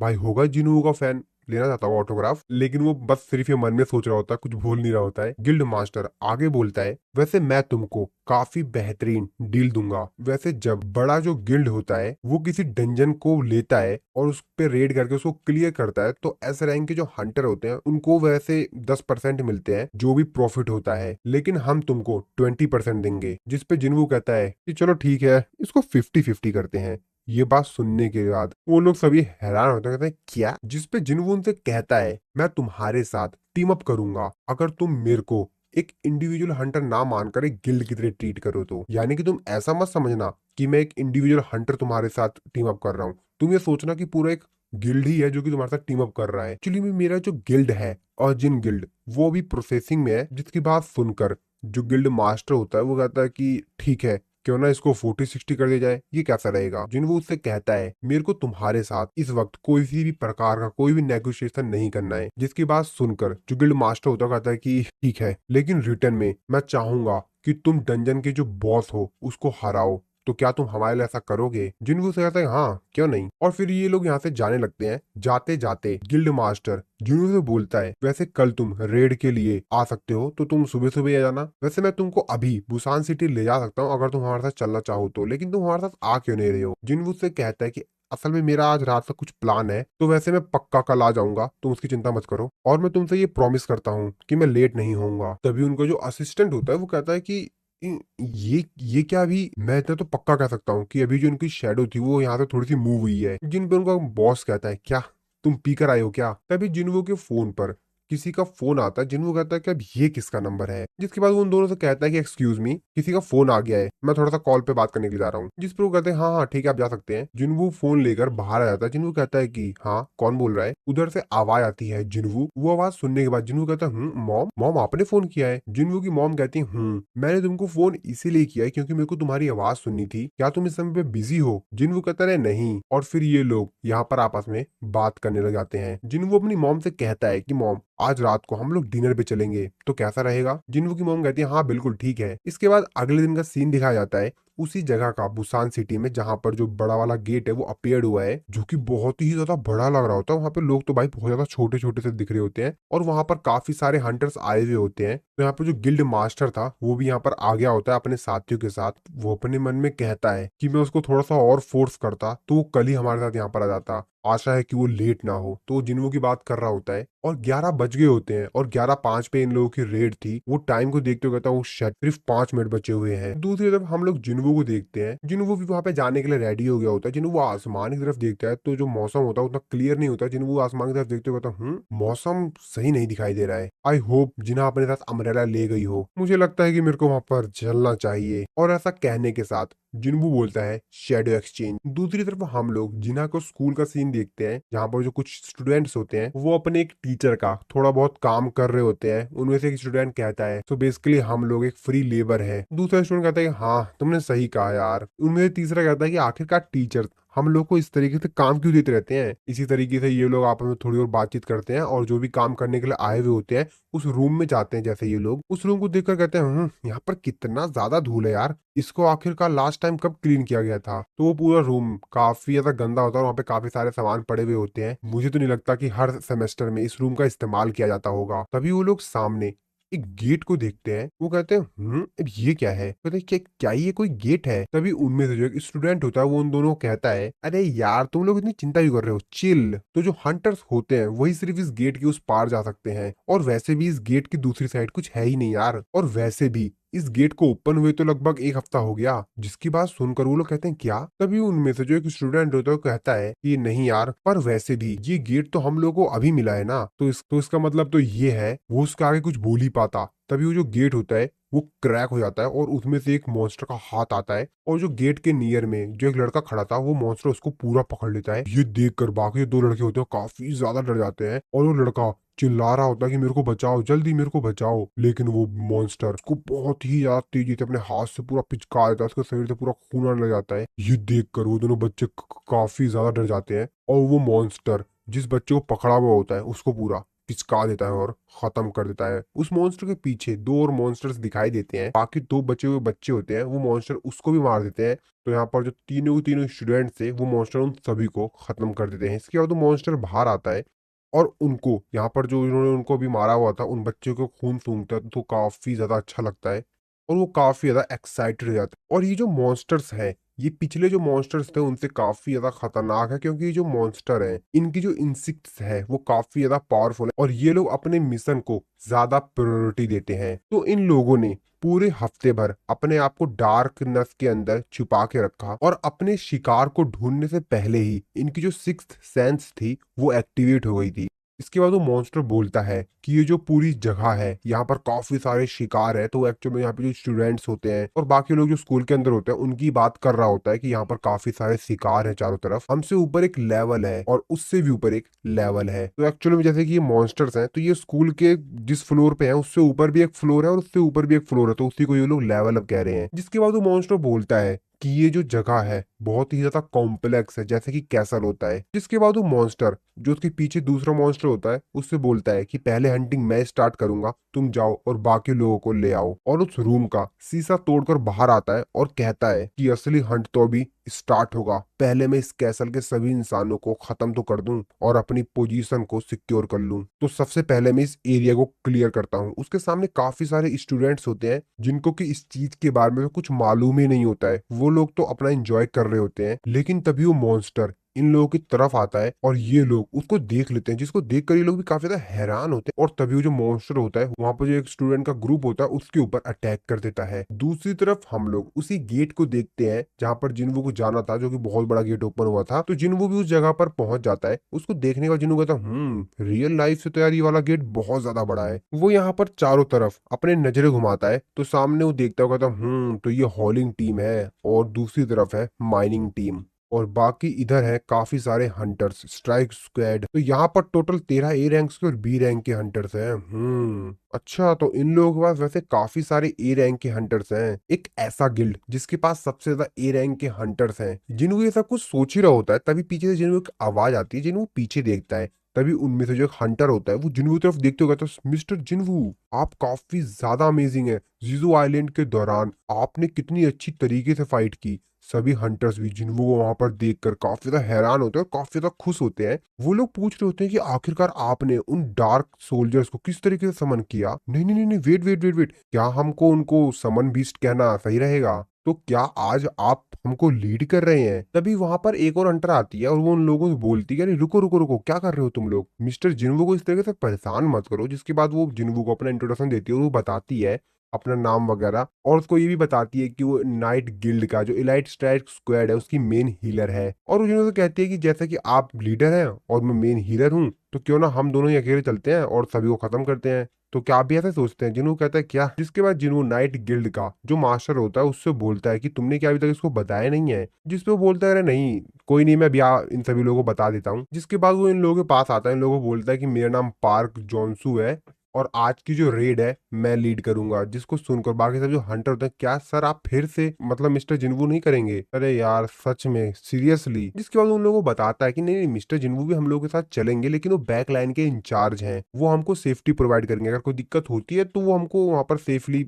निकाल देंगे वहां से। तभी उनमें से जो हंटर होता है वो उससे कहता है क्या तुमको लगता है कि हमको किसी की जरूरत भी है कि हमको प्रोटेक्ट करे? अब ये बात सुनकर जिन्वू को तो मुंह बन जाता है, कहता है भाई ये कौन है अब? जिसके बाद वो बंदा कहता है कि मिस्टर जिन्वू तो इलाइट स्टैग स्क्वाड के मेंबर भी नहीं है और उनको क्या लगता है कि हम लोग कमजोर हैं। जिसके बाद गिल्ड मास्टर जो होता है वो कहता है कि हमारे जो हंटर है वो बस इस तरीके से बातें कर देता है, कोई नहीं यार कोई दिक्कत नहीं है। और वो जिन्वू को कहता है कि आप चिंता मत कीजिए, ये लोग कभी कभी थोड़ा बहुत लाइन से बाहर चले जाते हैं, इनकी बात को सीरियस मत लीजिए आप। जिन्वू कहता है ओ तो इसका मतलब ये है कि ये लोग सिर्फ कॉन्फिडेंट हैं। और उन सभी लोगों से कहता है कि चलो चलते हैं। फिर एक एक करके ये लोग गेट के अंदर चले जाते हैं। और इन लोगों की जो रेड है वो यहाँ पे स्टार्ट हो जाती है। इसके बाद हम लोग दूसरी तरफ हंटर एसोसिएशन का सीन देखते हैं, जहां पर जो उनका इमरजेंसी कॉल डिपार्टमेंट होता है हंटर एसोसिएशन का, उनके पास एक इमरजेंसी कॉल आती है। तो वहां पर जो कॉल पिक करने वाली रिसेप्शनिस्ट होती है वो कॉल को पिक करती है, वो कहती है कि हंटर एसोसिएशन की इमरजेंसी कॉल लाइन में आपका स्वागत है, बताइए मैं किस तरीके से आपकी मदद कर सकती हूँ। फोन की दूसरी तरफ से एक लड़की जो होती है वो चिल्लाती हुई कहती है, हाँ हाँ हाँ, मैं इस समय स्कूल में हूँ। वो कहती है हाँ हाँ, तो क्या हुआ। जिसके बाद वो बताती है कि यहाँ पर बाहर काफी सारे मॉन्स्टर्स हैं। वो कहते हैं क्या। वो भी अपने मन में सोच रहे थे कि मॉन्स्टर बाहर, क्या वहां पर कोई डंजन ब्रेक हुआ है। जिसके बाद वो उस लड़के से पूछते कि तुम कहाँ से बोल रही हो। वो लड़की बताती है कि मैं बाथरूम के अंदर छिपी हुई हूँ और मेरे जो फ्रेंड थे वो मेरे साथ थे, लेकिन लेकिन वो लोग, और वो काफी ज्यादा डरी हुई होती है और काफी ज्यादा रो रही होती है। असिस्टेंट होती है, वो पूछती है कि वहां पर वैसे कितने मॉन्स्टर्स हैं। वो कहती है कि मेरे मेरे आसपास, मुझे नहीं पता, मैंने बस लोगों की आवाज सुनी और लोग चिल्ला रहे हैं कि वो मरने वाले हैं, मर रहे हैं। असिस्टेंट उसको कहती है कि शांत रहो, तुम आराम से एकदम, तुम कुछ भी जल्दबाजी मत करो, हंटर्स रास्ते में ही है, वो कुछ देर में वहां पर पहुंच जाएंगे, तब तक तुम अपने आप को एकदम शांत रखो। जिसके बाद वो लड़की बोलती है कि क्या सही में, तो इसका मतलब ये है कि मैं यहाँ से बाहर आ सकती हूँ। असिस्टेंट उससे पूछती है कि रुको रुको, मेरे को एक चीज बताओ, वैसे वो जो मैजिक बीस्ट है वो किस टाइप्स के हैं, क्या तुमको कुछ मालूम है। जिसपे वो कहते हैं कि हाँ हाँ हाँ, मैंने उनको इससे पहले टीवी पर देखा है, मैं उन लोगों का नाम भूल गई हूँ। लेकिन असिस्टेंट उसके ऊपर चिल्लाते हुए कहते हैं कि जल्दी जल्दी बताओ किस प्रकार से दिखते हैं, कैसे दिखते हैं, मेरे को बताओ कैसे दिखते हैं वो कैसे दिखते हैं वो बीस्ट। जिसपे लड़की उसको बताती है कि उनका जो शरीर है वो तो इंसानी उतरे है, लेकिन उनका जो फेस है वो काफी ज्यादा डरावना है और उनके जो स्किन का कलर है वो ग्रीन है। ये बात सुनने के बाद वो कहते हैं क्या, वो लोग ऑर्क्स हैं। तभी लड़की कहती है हाँ हाँ, याद आ गया, हाँ उन लोगों को ऑर्क्स कहते हैं। हम लोग उस बाथरूम के बाहर उसी ऑर्क को देखते हैं जो कि अपना वीपन लेकर आ गया होता है। उस पूरे वीपन पर पूरी तरीके से ब्लड लगा होता है। असिस्टेंट चिल्लाते हुए कहती है कि नहीं, निकलो वहां से, जल्दी निकलो, वो तुम्हारी स्मेल को सूंघ सकता है, निकलो वहां से जल्दी। वो लड़की चिल्लाते हुए कहती है कि मेरी हेल्प करो, मैं मरना नहीं चाहती, हेल्प, मेरे को बचाओ प्लीज, मेरे को बचाओ। दूसरी तरफ हम लोग स्कूल के अंदर ही बाकी सभी स्टूडेंट्स को देखते हैं जो कि काफी ज्यादा डर गए होते हैं, क्योंकि चारों तरफ बहुत ही ज्यादा बुरा माहौल हो गया होता है। चारों तरफ से बस चिल्लाने चीखने की आवाज आ रही होती है और चारों तरफ खून ही खून पड़ा होता है। सभी बच्चे स्कूल के बाहर भाग रहे होते हैं, गिरते पड़ते जैसे भी हो सके अपनी जान बचाकर वहां से भाग रहे होते हैं। बस किसी तरीके से वो निकल जाना चाहते हैं यहाँ से। पुलिस भी यहाँ पर आ गई होती है। उनमें से कुछ बच्चे तो कह रहे होते हैं कि मेरे फ्रेंड अंदर हैं, उनको बचाओ, लेकिन दूसरे स्टूडेंट्स कह रहे होते हंटर्स आ रहे हैं, वो लोग उनको देख लेंगे, अभी निकलो यहाँ से, अपनी जान बचा के निकलो। इस तरफ हम लोग मॉन्स्टर्स को देखते हैं, उन्हीं बीस्ट को, जिन्होंने काफी सारे लोगों को खत्म कर दिया होता है। उनमें से जो एक बीस्ट होता है वो दूसरे बीस्ट से कहता है कि मेरे को तो विश्वास ही नहीं हो रहा है, हमारे इतने सारे शिकार चले गए, हम उनका हंट नहीं कर पाए। तभी दूसरा यहाँ पर जो मॉन्स्टर होता है वो कहता है कि चिंता क्यों कर रहे हो,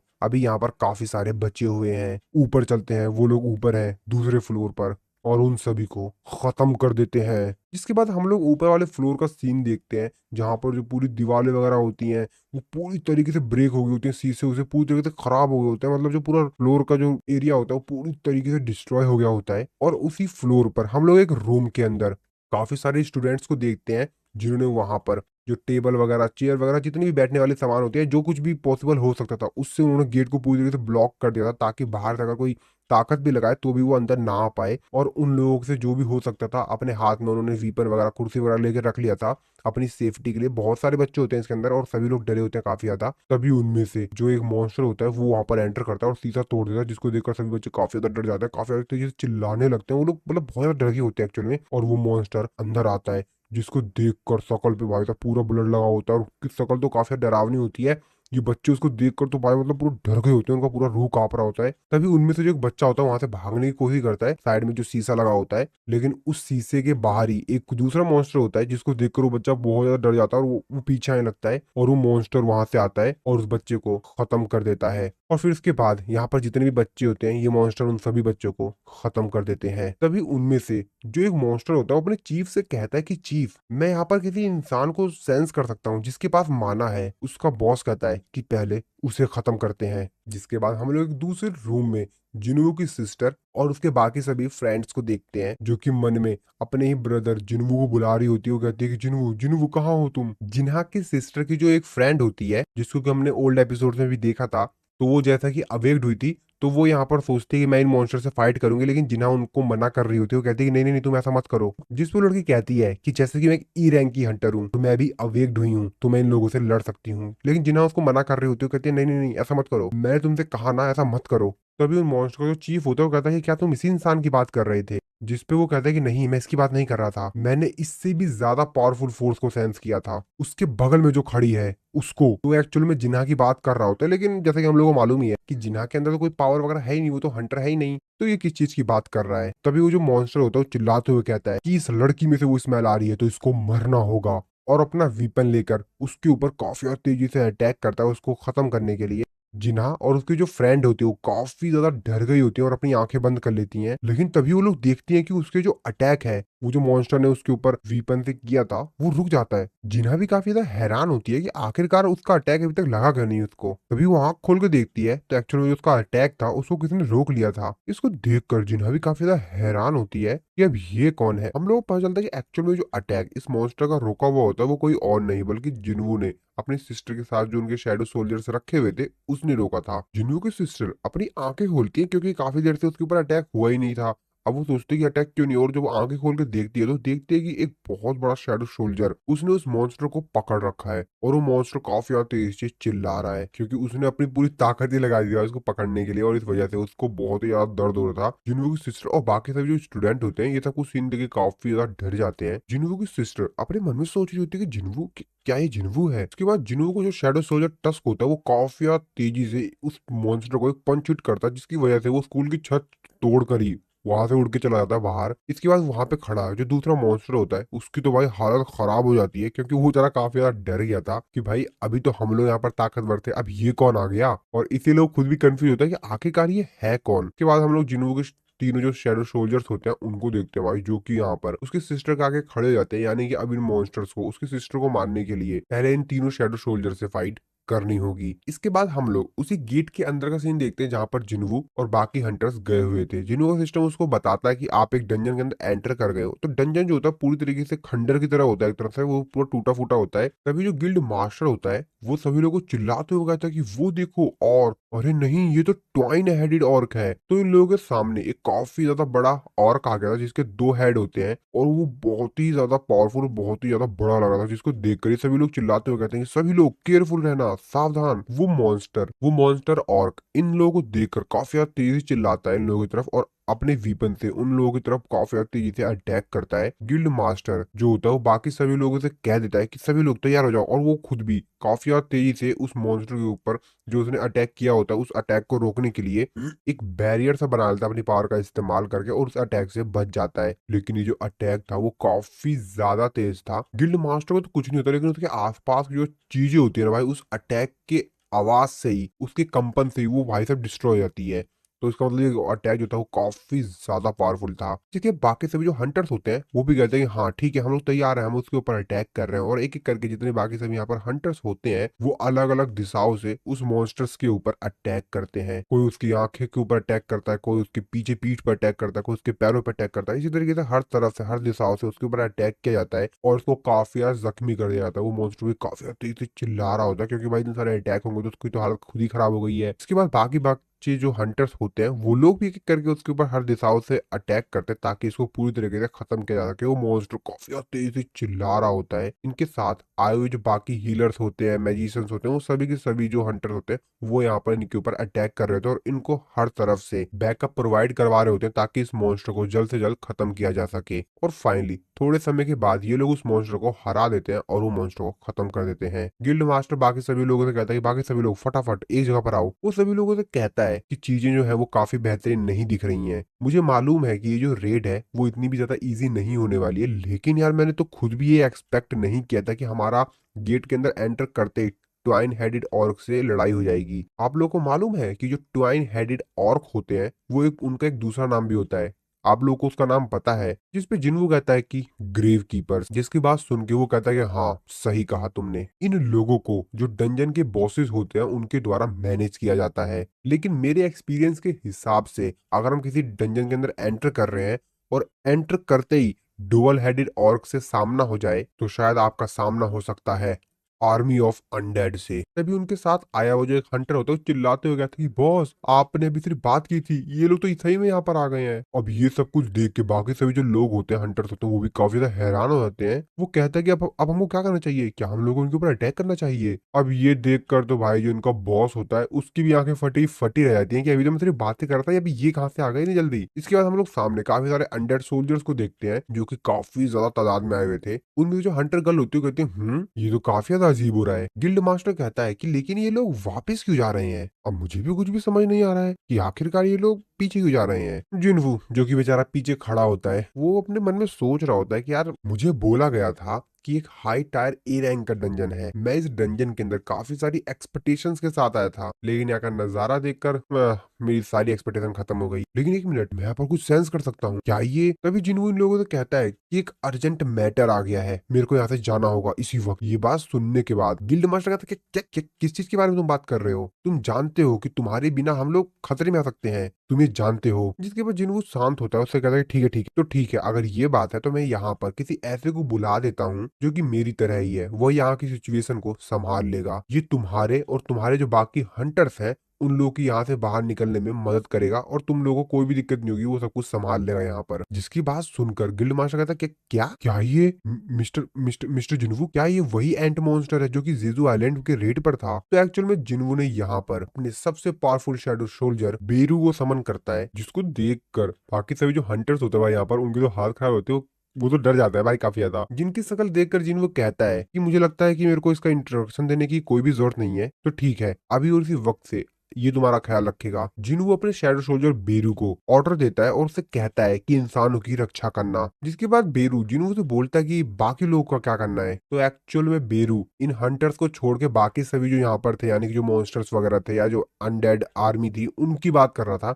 तो जिनको कहता है कि जैसा करते हो वैसा करो। इसकी बात सुनकर बीरू काफी तेजी से दहाड़ मारता है और उसकी दहाड़ इतनी ज्यादा तेज होती है, यहाँ पे खड़े जो पीछे हंटर्स होते हैं वो बेचारे खुद बहुत ज्यादा डर जाते हैं। वो कहते हैं कि क्या ये उसमें उसके साइड में खड़े जो हंटर होती है वो उससे कहती है कि तुम पागल हो गए हो क्या, तुम इसी के सामने मुंह खोल रहे हो, शांत रहो। जिन्हों यहाँ पर अपने बाकी जो एंट मॉन्स्टर्स होता है उनको भी समन कर लेता है। जिसके बाद वो गिल्ड मास्टर से कहता है कि शायद 20 शैडो सोल्जर्स काफी होंगे, है ना। इसकी बात सुन के गिल्ड मास्टर चीफ होता है, कहता है वेट वेट, तुम अब जा रहे हो, तुम्हें क्या लगता है तुम्हारे चले जाने के बाद ये जो तुम्हारे मॉन्स्टर्स हैं ये उनको हरा देंगे, तुम ऐसे कैसे हमको छोड़ जा सकते हो, और हम इन मॉन्स्टर्स के ऊपर डिपेंडेंट नहीं रह सकते। जिसके बाद जिन्हों कहता है कि ठीक है अगर तुमको पसंद नहीं है तो यहाँ से जाने से पहले मैं इन लोगों को डिसमिस कर देता हूँ, अपने साथ ले जाता हूँ, कोई दिक्कत नहीं है। लेकिन मेरे को नहीं लगता कि इस डंजन को तुम अच्छे से क्लियर कर पाओगे अकेले अपने दम पर। गिल्ड मास्टर कहते हैं हाँ हाँ हाँ ठीक ठीक ठीक ठीक है ठीक है ठीक है। अब भाई जिनवू इतना ज्यादा गुस्से में बोल रहा था कि वो बेचारे खुद ही डर गए थे काफी ज्यादा। जिनवू यहाँ पे शैडो एक्सचेंज स्किल का इस्तेमाल करके यहाँ से जाने की कोशिश करता है, लेकिन वो तो एक्चुअल में जिनवू की जो शैडो एक्सचेंज स्किल था उसका दोबारा से इस्तेमाल करने के लिए जिनवू को यहाँ पर थोड़े समय के लिए वेट करना होगा। तो जिनवू को यहाँ पर लगभग 1 घंटा 42 मिनट तक वेट करना होगा, जो कि काफी ज्यादा टाइम है यार। और जिनवू की सिस्टर है वो खतरे में है। हालांकि जिनवू के जो शैडो सोल्जर्स हैं वहां पर 3, वो उनको संभाल लेंगे, लेकिन बाई चांस अगर उनसे ज्यादा पावरफुल कोई मॉन्स्टर आ गया वहां पर तो नहीं संभाल पाएंगे, उनकी भी एक लिमिट है, और अगर उनकी लिमिट से ज्यादा कोई पावरफुल मॉन्स्टर आ गया तो दिक्कत हो सकती है। और इसी बात का जिन्वू को डर था और इसलिए जिन्वू अपनी सिस्टर के पास जल्द से जल्द जाना चाह रहा था। जिन्वू कहता है डैम इट, आखिरकार अभी क्यों, और हरदम ये सब कुछ ऐसे ही समय पे क्यों होता है। जिसके बाद जिन्वू वहां से काफी ज्यादा तेजी से बाहर जाने लगा था डंजन से। तो गिल्ड मास्टर जो होता है वो कहता है कि ये तो सही में हमको छोड़ के चला गया। दूसरा हंटर कहता है कि बॉस वैसे हमको क्या करना चाहिए। गिल्ड मास्टर कहता है कि रुको रुको शांति रखो, मैं सोचता हूँ यार। जिन्वू काफी ज्यादा तेजी से डंजन से बाहर जा रहा था। तो जिन्वू का प्लान ये था कि वो इस जो गेट है वहां से डायरेक्टली बाहर चला जाएगा, अगर कोई भी मॉन्स्टर या कोई भी उसके रास्ते में आता है तो आज वो निपटेगा। और जिन्वू काफी ज्यादा गुस्से में था और काफी ज्यादा तेजी से वो डंजन से बाहर जाने की ट्राई कर रहा था। जिन्वू अपने मन में सोचते हुए कहता है कि मैं वो काफी ज्यादा तेजी से जिना के जो सोल्जर्स हैं उनकी तरफ से सिग्नल आ रहे हैं, मेरे को जल्द से जल्द जिना के पास जाना होगा। मेरे को काफी ज्यादा बैड फीलिंग आ रही है। जब जिन्वू आगे जा रहा होता तभी वो रास्ते में देखता है कि काफी सारे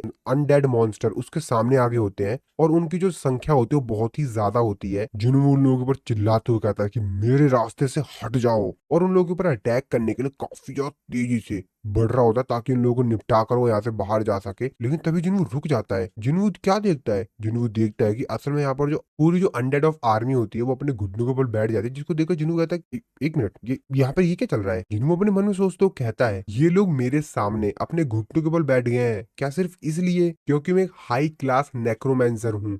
और इसकी वजह से मेरे पास एबिलिटी है कि मैं अनडेड को कमांड दे सकूं।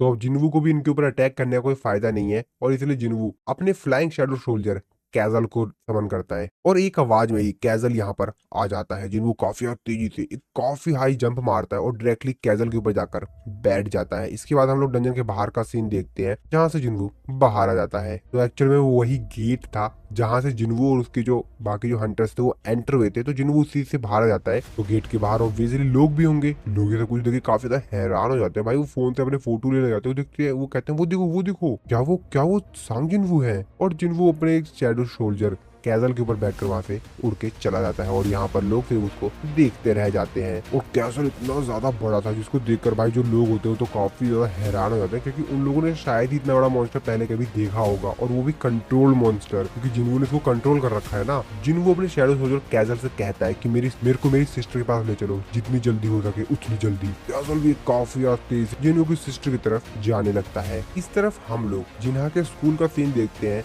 जहाँ पर जिन्वू के जो शैडो सोल्जर्स थे वो उन मॉन्स्टर्स को खत्म कर रहे होते हैं। देखकर बाकी सभी जो बच्चे होते हैं वो बेचारे काफी ज्यादा डर गए होते हैं, क्योंकि वो बेचारे कंफ्यूज हो गए होते हैं कि आखिरकार ये जो मॉन्स्टर्स हैं वो हमको बचा क्यों रहे हैं। और जिन्वू जो शैडो सोल्जर्स होते हैं वो बाकी सभी मॉन्स्टर को काफी अच्छी धुलाई करते हैं और उनको खत्म कर देते हैं। जिन्वू की सिस्टर उस मॉन्स्टर से पूछती है कि क्या जिन्वू यहाँ पर आ गया जिन्वू, और वो जिन्वू चिल्लाते लेकिन वहाँ पे कोई भी नहीं आता है। जिन्हा आगे जाने की कोशिश करती है, लेकिन यहाँ पे जो जिन्वू का शैडो सोल्जर होता है वो उसको रोक देता है उसका रास्ता। वो कहता है कि रुको, उधर देखिए। तो वो गेट की तरफ इशारा करता है और कहता है कि अभी और भी मॉन्स्टर्स हैं। इस एपिसोड की शुरुआत में हम लोग एक दूसरी जगह का सीन देखते हैं, जिसमें इन सभी मॉन्स्टर का जो बॉस होता है उसको दिखाया जाता है, और इसके ऊपर जो बैन लगा हुआ था वो पूरी तरीके से अब खत्म हो चुका है। तो ये जो ऑर्क मॉन्स्टर का बॉस है उसका नाम ग्रोक्टर है, जो कि रेड ब्लेड ट्राइब का चीफ है। जिसके बाद ग्रोक्टर बोलता है कि मैं ग्रोक्टर, रेड ब्लेड ट्राइब का चीफ, और मुझे अब कोई भी नहीं रोक सकता। तभी वहां पर उन्हीं हाई ऑर्क जो मॉन्स्टर होता है उनमें से एक आता है, और वो ग्रोक्टर को बताता है कि ग्रोक्टर, हाई ऑर्क वॉरियर्स का जो ग्रुप है वो इंसानों की मदद कर रहा है। इसके बाद उन्होंने कहते हैं क्या हाई ऑर्क वॉरियर कितने हैं वो, जिसपे वो बताता है कि सर वो 3 हैं। ग्रोक्टर गुस्से में कहता है कि ग्रेट ऑर्क वॉरियर हमारे ट्राइब को रोक नहीं सकते हैं, वो सिर्फ 3 हैं। तो चलो चलते हैं उनको खत्म करने के लिए, मेरे पीछे आओ। और ग्रोक्टर काफी ज्यादा गुस्से में कहता है कि चलो अब समय है उनको खत्म करने का। दूसरी तरफ हम लोग उसी डंजन में देखते हैं जहाँ पर जिन्वू ए रैंक के हंटर्स को छोड़कर आ गया था। वहां पे जो एंट मॉन्स्टर्स होते हैं वो यहाँ पर चारों तरफ छानबीन कर रहे होते हैं कि यहाँ पर कोई मॉन्स्टर वगैरह दिखे तो ये लोग उनको मार पाए, लेकिन बेचारों को यहाँ पर कोई भी नहीं मिल रहा होता है। और ये लोग रास्ता बना रहे होते हैं बाकी जो हंटर्स थे उनके लिए, ताकि ये लोग यहाँ से सेफली बाहर निकल पाए। हंटर्स जो कि यहाँ पर अपने मन में सोच रहे होते हैं कि यार मेरे को बाहर निकलना है, क्या हो अगर ये हमारे ऊपर ही अटैक कर दे तो। तभी उनमें से जो हंटर होता है वो अपने लीडर से पूछता है कि बॉस, वो अपने मन में सोच रहा होता है कि मेरे को यहाँ से जल्द बाहर निकलना होगा हम लोग को, क्योंकि बाहर रिपोर्टर्स हमारा इंतजार कर रहे हैं। नहीं, मैं इन छोटे मोटे और थोड़े से समन बीच से डर नहीं सकता हूँ, और इनसे डर कर मैं अपने रेड को रोक दूं, ऐसा नहीं हो सकता है, मेरे को ये करना ही होगा। और ऐसा कहने के बाद जैसे वो जो एंड मॉन्स्टर होता है उसके पास जाता है ये बोलने के लिए, वो बेचारा उसकी शक्ल देखकर, उसका शरीर देखकर इतना ज्यादा घबरा जाता है कि उसकी बोलती बंद हो जाती है। वो अपने मन में सोचते होता है अरे बाप रे, इसने तो मुझे डरा ही दिया। जिसके बाद वो उस मॉन्स्टर से कहता है कि चलते हैं। लेकिन वो जो एंड मॉन्स्टर होता है वो उसको ही देखता रहता है, जिसपे वो कहता है कि पहले आप चलिए ना। लेकिन उस बेचारे को अंदर से इतना ज्यादा डर लग रहा होता है कि वो ज्यादा तेजी से बोल भी नहीं पा रहा होता है। तभी एंट मॉन्स्टर काफी तेजी से वहां से गायब होता है और तुरंत झटके से वहां पर आ जाता है, जिसको देखकर जो लीडर होता है वो काफी ज्यादा डर जाता है। वो बेचारा कहता है ये क्या कर रहे हो तुम, जिसपे उसको कोई भी रिप्लाई नहीं देता है और वहां से जाने लगता है। और अब उसका ये रूप देखकर बेचारा वो तो और भी ज्यादा डर जाता है। बाकी हंटर्स उसके लीडर के पास आते हैं, उससे बोलते हैं बॉस बॉस आप ठीक तो है ना। दूसरा हंटर बोलता है कि बॉस क्या आप सही में इन लोगों को चाहते हैं कि हमको लीड करें, जिस पे उनका बॉस कहता है कि हाँ मैं ठीक हूँ ठीक है। उसके बाद यहाँ पर बाकी सभी जो हंटर्स होते हैं वो वहां पर एक चीज जो पड़ी हुई होती है उसको देखते हुए कहते हैं कि इस चीज को तो देखो, देखो इस चीज को। एक्चुअल में एक नाइट का हेड था जो कि काफी ज्यादा पावरफुल नाइट है। उनका बॉस कहता है कि जरा इसको तो देखो यार, उन लोगों ने कुछ सेकंड्स में इसको मार दिया और ये एक हाईएस्ट रैंकिंग बीस्ट है। मैं तो विश्वास ही नहीं कर सकता हूँ कि आखिरकार वो कितने ज्यादा ताकतवर है। बाकी सभी जो हंटर्स होते हैं वो आगे चले जाते हैं, लेकिन उनका जो बॉस होता है, लेकिन वो तो उस नाइट का जो हेड होता है उसको देखते हुए सोच रहा होता है कि वैसे हाईएस्ट रैंकिंग के जो बीस्ट होते हैं उनके जो ड्रॉप होते हैं वो काफी ज्यादा वैल्यूएबल होते हैं। ये तो काफी ज्यादा महंगा होगा है ना, क्या मेरे को अभी भी यहाँ पर इंतजार करना चाहिए, यहाँ से चला जाना चाहिए। तभी उनमें में से जो बाकी हंटर्स जा रहे होते हैं उनमें से एक हंटर कहता है कि बॉस चलिए चलिए बाहर चलते हैं, जिस पे उसका बॉस कहता है ठीक है। और इस तरफ हम लोग जिन्हों की सिस्टर के स्कूल में देखते हैं, जहां पर जो जिन्हों के शैडो सोल्जर्स थे उन लोगों ने यहाँ पर बाकी मॉन्स्टर्स को तो मार दिया था, लेकिन ग्रोटर यहाँ पर आता है और उसको चैलेंज करता है और अपनी स्वॉर्ड उनकी तरफ देखते हुए कहता है कि आओ लड़ो मेरे से। बाकी सभी जो मॉन्स्टर्स बचे हुए होते हैं वो ग्रोटर यानी अपने बॉस को काफी ज्यादा उत्साह दे रहे होते हैं, कहते हैं ग्रोटर ग्रोटर ग्रोटर, फुल भाई जोश दे रहे होते हैं। उस बेचारे को अभी पता नहीं है भाई पिटने वाला ही है, चढ़ा लो भाई तुम सर पे चढ़ा लो इसको। जिसके बाद ग्रोटर जिनको को जो शैडो शोल्डर टस्क होता है उससे कहता है कि जो ऑर्क के शरीर पर जो टैटूज होते हैं वो सिंबलाइज करते हैं, वो ये दर्शाते हैं कि उस ऑर्क ने कितनी ज्यादा बैटलें जीती हैं, और इससे ये प्रूव होता है कि आखिरकार कितने सारे वॉरियर्स को किल किया गया है और कितना ज्यादा ताकतवर है वो ऑर्क। और तुम लोगों के शरीर को देखकर लगता है कि तुमने कुछ को तो मारा ही है, तो चलो ठीक है, तुम अपना जितना बेस्ट कर सकते हो उतना बेस्ट करना। आ जाओ हाई ऑर्क्स, तुमने इस फाइट को और भी ज्यादा थोड़ा सा इंटरेस्टिंग बना दिया है मेरे लिए तो। और ऐसा कहते ही इन लोगों के बीच फाइट स्टार्ट हो जाती है। तो ग्रोटर जो होता है वो जिन्हों के शैडो सोल्जर टस्क के ऊपर सबसे पहले अटैक करता है, और जो जिन्हों के बाकी शैडो सोल्जर्स होते हैं वो भी इस फाइट में एक साथ आ जाते हैं। तो यहाँ पर अकेला ग्रोक्टर और जिन्हों के जो बाकी तीनों शैडो सोल्जर होते हैं उनके बीच में पे फाइट होती है। ग्रोक्टर उससे कहता है तो तुम लोगों ने मेरी तलवार को ब्लॉक कर दिया, ये भी बुरा नहीं है लेकिन इतना भी बेहतरीन नहीं है। और फिर से वो उन लोगों के ऊपर काफी और तेजी से अटैक करता है। जिन्हों के शैडो सोल्जर्स उसके स्वॉर्ड के अटैक से घायल हो रहे होते हैं, लेकिन तुरंत हाथों हाथ वो लोग यहाँ पर रीजनरेट भी कर ले रहे होते हैं अपने शरीर को, यानी कि तुरंत हीलिंग कर ले रहे होते हैं बार बार। ग्रोक्टर वो देखते हुए अपने मन में सोचते हुए कहता है कि क्या ये लोग किसी स्पेल के अंदर है क्या, इन लोगों के ऊपर क्या कोई स्पेल किया गया है, इससे कोई भी फर्क नहीं पड़ता है कि मैं इन लोगों को कितनी बार काट रहा हूँ, का कोई भी मतलब नहीं है, ये बार बार अपने आप को रीजनरेट कर ले रहे हैं। इसके जैसे पता नहीं कितनी बार कितने हजारों को मैंने ऐसे ही खत्म कर दिया है, लेकिन आज ज्यादा क्यों नहीं हो रहा है। ग्रोक्टर के माइंड में एक आवाज गूंज रही होती है कि इंसानों को खत्म कर दो, इंसानों को खत्म कर दो। उसके दिमाग में ये बार बार बातें घूम रही होती है, उसका शरीर अब दर्द कर रहा होता है। ग्रोक्टर अपने मन में कह रहा होता है कि ये बहुत हो गया, ठीक है अब मेरे को ये फाइट खत्म करनी पड़ेगी जल्द से जल्द। और अगर ये लोग किसी स्पेल के द्वारा कंट्रोल किए जा रहे हैं, इनके ऊपर किसी प्रकार का मैजिक किया गया है, तो सबसे पहले मेरे को सॉर्सर को खत्म करना पड़ेगा जो कि इसके ऊपर स्पेल कर रखा है। क्या ये वही लड़की है?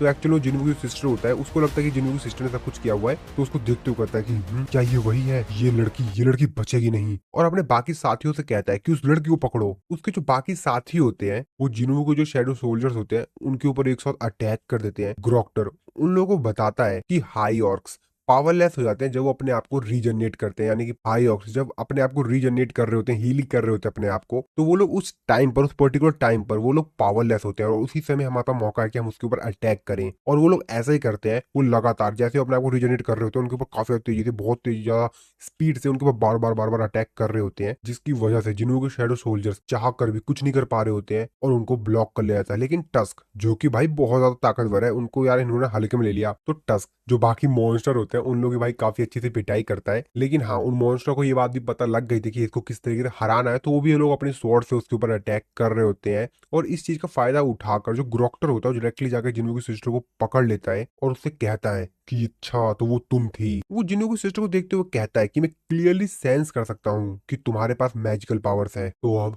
तो मरो। और उसकी सिस्टर को मुंह दबाकर उसको खत्म ही करने वाला होता है। उसकी सिस्टर की भी काफी ज्यादा हालत खराब हो गई होती है, लेकिन तभी हम लोग दूर से आते हुए देखते हैं जिन्वू को। और जिन्वू भी काफी दूर है, लेकिन फिर भी ग्रोक्टर को एहसास हो जाता है कि कोई चीज बहुत ज्यादा पावरफुल उसके करीब आ रही है। उसके पूरे हाथ कांप रहे होते हैं और जैसे जैसे जिन्वू एकदम करीब आ रहा होता है उसके हाथ बहुत ज्यादा तेजी से कांप रहे होते हैं। उसको काफी ज्यादा डर लग रहा होता है और डर के मारे जिन्वू की सिस्टर को वो छोड़ता है। जिन्वू की सिस्टर नीचे जाके गिरती है और जिन्वू एकदम काफी ज्यादा क्लोज हो जाता है। जिन्हों की सिस्टर की जो फ्रेंड होती है उसके पास आती है और उसको संभालती है। और ग्रोक्टर जो कि काफी ज्यादा डर गया होता है, उसकी तो हालत खराब हो गई थी, वो कहता है कि कुछ कोई ऐसी चीज है जो कि मेरा सर वो मेरी तरफ ही आ रही है, बहुत ही ज्यादा डरावनी चीज। और जिन्वू एकदम क्लोज आ गया होता है। ग्रोक्टर अपने बाकी सभी साथियों को चिल्लाते हुए कहता है कि पीछे हटो सभी के सभी। लेकिन तब तक काफी ज्यादा देर हो गई होती है। जिन्वू वहां पर एंट्री लेता है, भाई इतनी तगड़ी एंट्री लेता है कि बेचारा यहाँ पर अब जिन्वू क्या एंट्री लेता है यार। जिन्वू जिस शैडो सोल्जर के ऊपर बैठ के आ रहा है ना, वही भाई इतना ज्यादा बड़ा है कि यहाँ पर चारों तरफ भाई धूल ही धूल हो जाती है। ये तीनों मॉन्स्टर तो साइड में गिरते हैं, लेकिन जो ग्रोक्टर होता है वो थोड़ा सा ज्यादा दूर जाके गिरता है। चारों तरफ धूल हो गई होती है, तभी बच्चे खांस रहे होते हैं। जिन्हों की सिस्टर जो होती है वो भी यहाँ पर खांस रही होती है, और तभी जिन्हों अपनी सिस्टर के पास आता है, उसके सर पे हाथ रखता है और अपनी सिस्टर से कहता है कि तुम अब सेफ हो। ग्रोक्टर के जो बाकी मॉन्स्टर साथी होते हैं भाई, उनकी तो हालत मतलब खराब ही कर दी होती है जिन्हों ने, लेकिन जो ग्रोक्टर होता है वो उस अटैक से बच गया होता है, वो थोड़ा सा पीछे आ गया होता है। और जैसे भाई धूल सामने से हटती है, ग्रोक्टर सामने का नजारा देख कर काफी ज्यादा डर जाता है, क्योंकि जिन्हों को जो शैडो सोल्जर था भाई यहाँ पर, तो सामने होता है जिन्हों का शैडो सोल्जर फाइजल भाई, जो कि बहुत ही ज्यादा बड़ा होता है। इसको देखकर भाई ग्रोक्टर की तो वैसे ही हालत खराब हो जाती है, और दूसरी तरफ वो जिन्हों को देखकर उसकी तो और भी ज्यादा हालत खराब हो जाती है भाई। जिन्हों भाई यहाँ पर फुल गुस्से में होता है।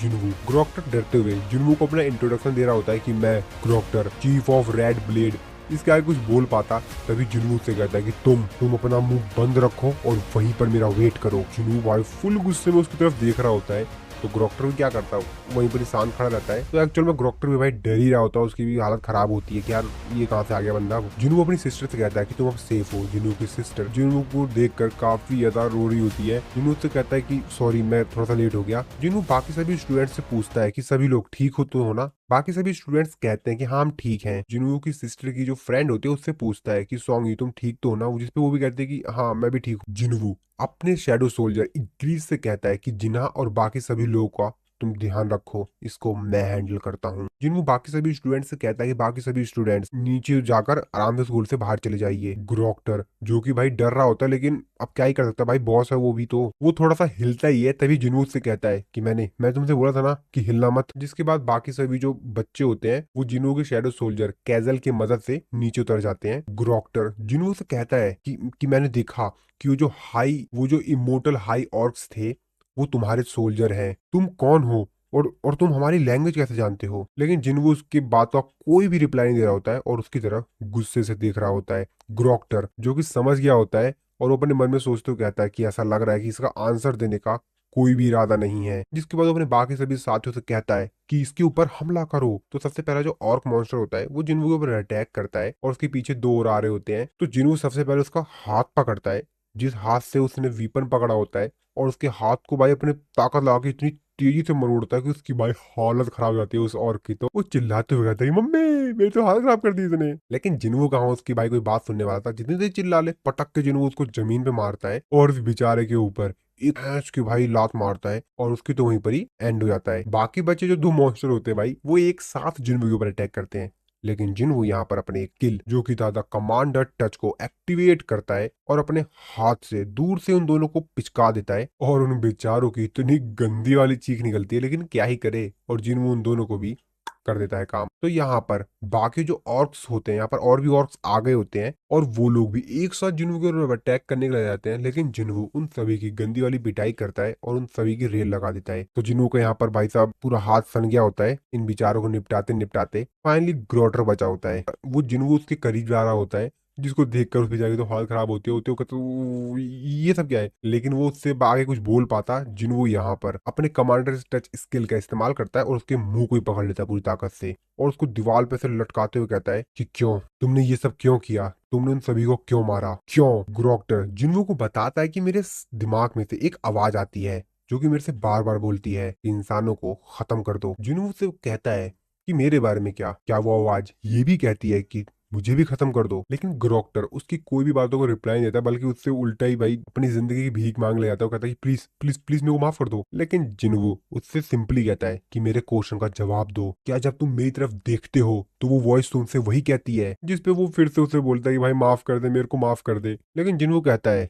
कि लगता है कि तुमको। जिसके बाद जिन्वो अपने डैगर को यहाँ पर समन करता है इस मॉन्स्टर को खत्म करने के लिए। और तो तुम मेरे को इंसान नहीं मानते, वैसे भी इससे कोई फर्क नहीं पड़ता, ठीक है मैंने तुम्हें माफ किया, लेकिन मैंने तुम्हें माफ किया इसका मतलब ये नहीं है कि तुमने जो यहाँ पर गलत किया उसके लिए मैं तुम्हें माफ ही कर दूं।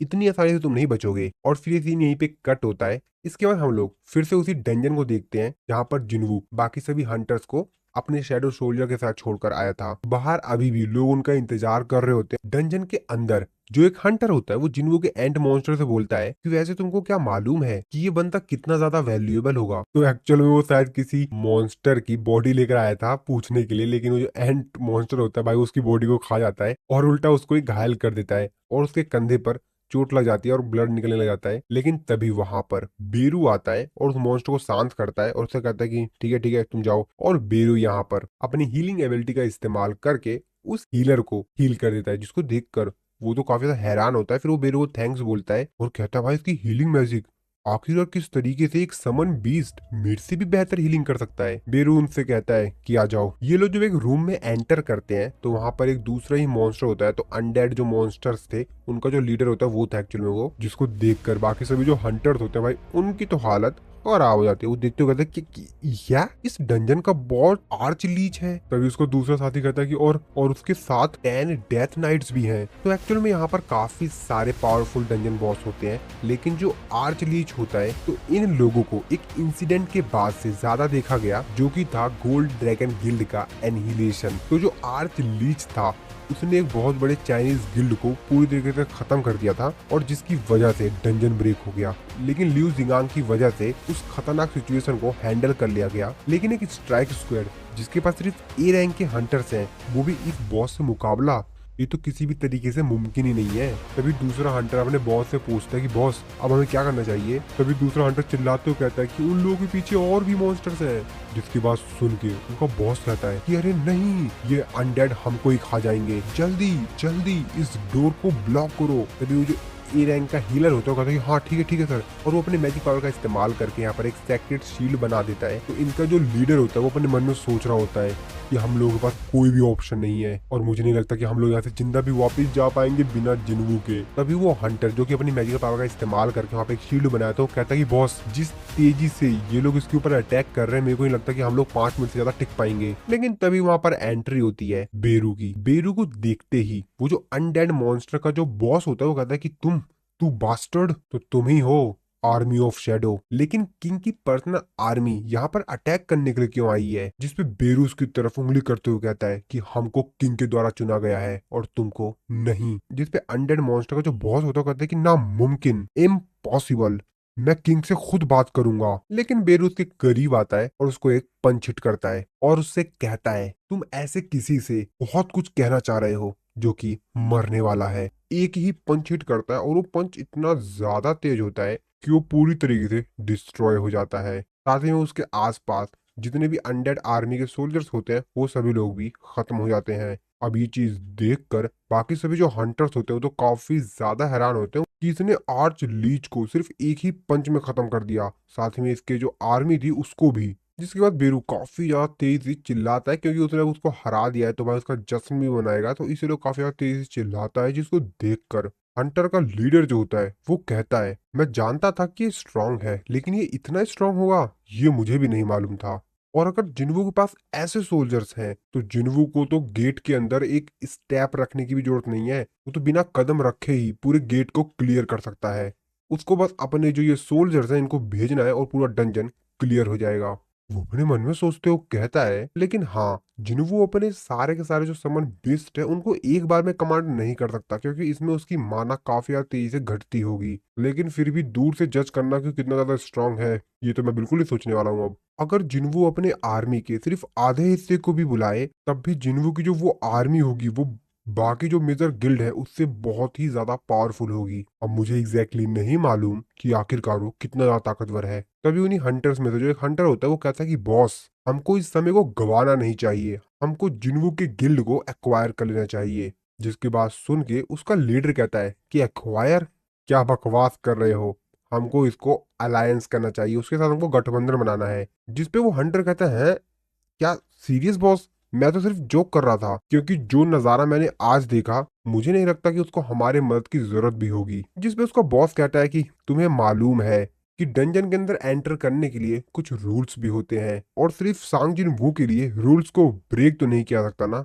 जिसपे वो हंटर कहता है मैं समझा नहीं। उसका बॉस उसको बताता है कि जैसा कि तुमको मालूम होगा कि डंजन को क्लियर करने के लिए मिनिमम हंटर्स की रिक्वायरमेंट होती है और जिन्वू अपने समन बीस्ट के दम पर तो डंजन के अंदर जा नहीं पाएगा क्योंकि वो तो उसको पहले जो उसको मिनिमम रिक्वायरमेंट है उसको पूरी करनी होगी। और ये रूल काफी ज्यादा स्ट्रिक्ट है, कोई भी इस रूल को तोड़ नहीं सकता है। जो बेसिक रिक्वायरमेंट्स है उसको तो फुलफिल करना ही पड़ेगा ना। जिसपे वो हंटर कहता हो मैं समझ गया बॉस, वो इतना ताकतवर होगा कि वो डंजन को अकेला ही अपने दम पर क्लियर कर सके, लेकिन उसको अंदर जाने के लिए लेकिन उसको डंजन के अंदर एंटर करने के लिए मिनिमम हंटर्स की रिक्वायरमेंट्स तो होगी ही। ये तो हमारे लिए विन विन सिचुएशन हो गई ना, लेकिन फिर भी हमको उसको मनाना तो पड़ेगा ही ना। दूसरी तरफ हम लोग जिन्हों की सिस्टर का जो स्कूल होता है जहाँ पर सारा कारनामा हुआ होता है, वहाँ का सिचुएशन दिखाई जाती है, जहाँ पर उनके जो पेरेंट्स होते हैं बच्चों के वहाँ पर आ जाते हैं। न्यूज रिपोर्टर्स, हंटर गिल्ड्स के जो बाकी हंटर्स होते हैं और भी सभी लोग वहाँ पर आ जाते हैं। और यहाँ पे काफी सारे स्टूडेंट्स मर गए होते हैं। सभी पेरेंट्स अपने बच्चों को इस तरीके से मरा हुआ देखकर काफी ज्यादा रो रहे होते हैं। हालांकि यहाँ पर काफी सारे बच्चे बच गए होते हैं, लेकिन जिन्हों के आने से पहले काफी सारे बच्चों की यहाँ पर, इसके बाद हम लोग कुछ देर बाद का समय देखते हैं। मिस्टर गो और जिन्वू कार में बैठ के अब वहां से वापस जा रहे होते हैं। मिस्टर गो जिन्वू को बताते हैं कि 213 बच्चे जो कि तुरंत ही वहां से निकल गए थे वो सभी सेफ हैं, और जो 10 बच्चे बाकी बिल्डिंग में बचे हुए थे हमने उनको भी रेस्क्यू कर लिया है। लेकिन वो सभी बच्चे जो वहां से भागने में कामयाब नहीं हो पाए थे वो सभी लोग अपनी जान गंवा बैठे हैं। और शायद हमको ऐसी और भी दुर्घटनाएं देखने के लिए मिले, जिसके बाद जिन्हों को अपना फोन देते हैं। जिन्हों भी काफी ज्यादा हैरानी से देखता है, जिसके बाद जिन्हों उनके फोन में एक ग्राफ देखता है। मिस्टर को उसको बताते हैं कि ये जो ग्राफ है, इसमें ग्राफ को तुम ध्यान से देखो, ग्राफ शो कर रहा है कि किस तरीके से लास्ट 6 महीने के अंदर हमारी सिटी में काफी ज्यादा तेजी से नए नए गेट ओपन हो रहे हैं। और ये जो ग्राफ है जो सिर्फ हमारी सिटी का है, और पूरी दुनिया में कुछ ऐसा ही हाल है। बाकी कंट्रीज भी कुछ इसी तरीके की प्रॉब्लम को फेस कर रही हैं। उनके यहाँ भी काफी ज्यादा तेजी से जो गेट की संख्या है वो बढ़ रही है, नए नए गेट्स ओपन हो रहे हैं।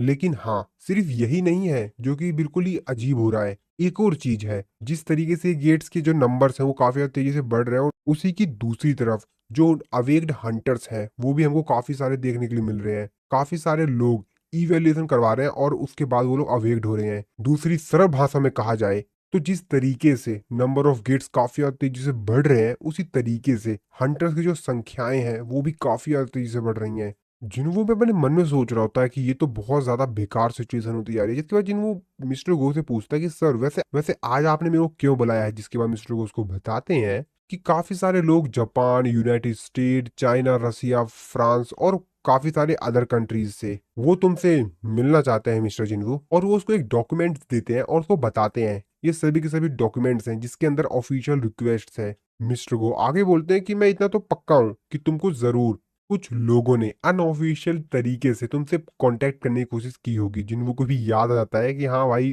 सीन तो हुआ था।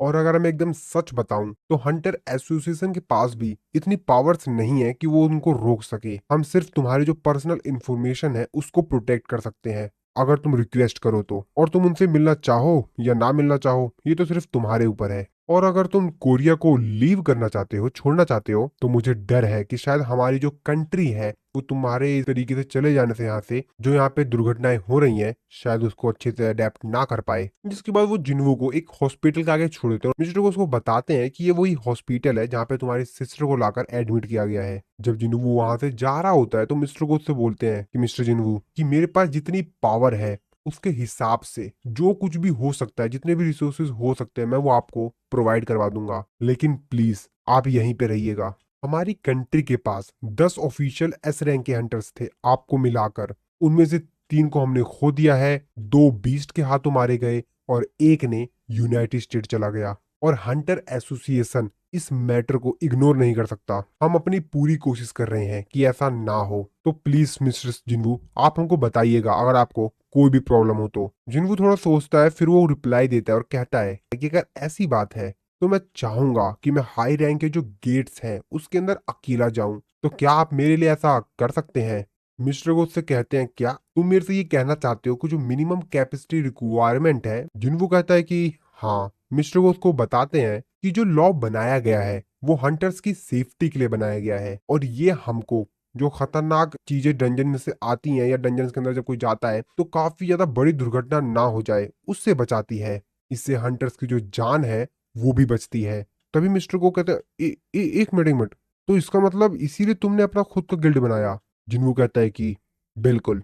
जिन्वू उनसे कहता है कि मैं आपसे बहुत कुछ पूछ रहा हूँ, है ना। मिस्टर गो अपने मन में सोच रहे होते हैं कि वन मैन स्ट्राइक स्क्वाड ये काफी कठिन होगा लेकिन नामुमकिन तो नहीं होगा। जिसपे मिस्टर को कहते हैं कि ठीक है, ये तुम मेरे ऊपर छोड़ दो। दूसरी तरफ योजिन की कजन जिसका फोटोशूट चल रहा था वो कंप्लीट हो जाता है और तभी उसके पास योजिन की कॉल आती है। योजिन जो कि अपनी कजन सिस्टर से कहता है कि क्या तुम मेरा गिल्ड ज्वाइन करना चाहोगी। हम तुमको यहाँ पर कोई भी काम नहीं देंगे, तो तुम मेरे फादर के गिल्ड के एम्बेसडर बनने की जगह तुम मेरे गिल्ड को ज्वाइन कर सकती हो। जिसपे उसकी कजन कहती है कि ये सभी गिल्ड के साथ क्या बातचीत चल रही है यहाँ पर, ये सब छोड़ो, क्या तुमको ये मालूम है कि जिन कोरिया से वापस आएगी नहीं। यूजिन कहता है कि हाँ बिल्कुल, मेरे को मालूम है, आखिरकार वो मेरी ओल्डर सिस्टर है, लेकिन हम लोगों को एक और फाउंडिंग मेंबर चाहिए अपनी गिल्ड के लिए। जिसपे उसकी कजन सिस्टर कहती है कि क्या तुम मेरे को एक ऐसे गिल्ड को ज्वाइन करने के लिए कह रहे हो जो कि अभी तक बना भी नहीं है। योजिन, तुम कंफर्म तो हो ना,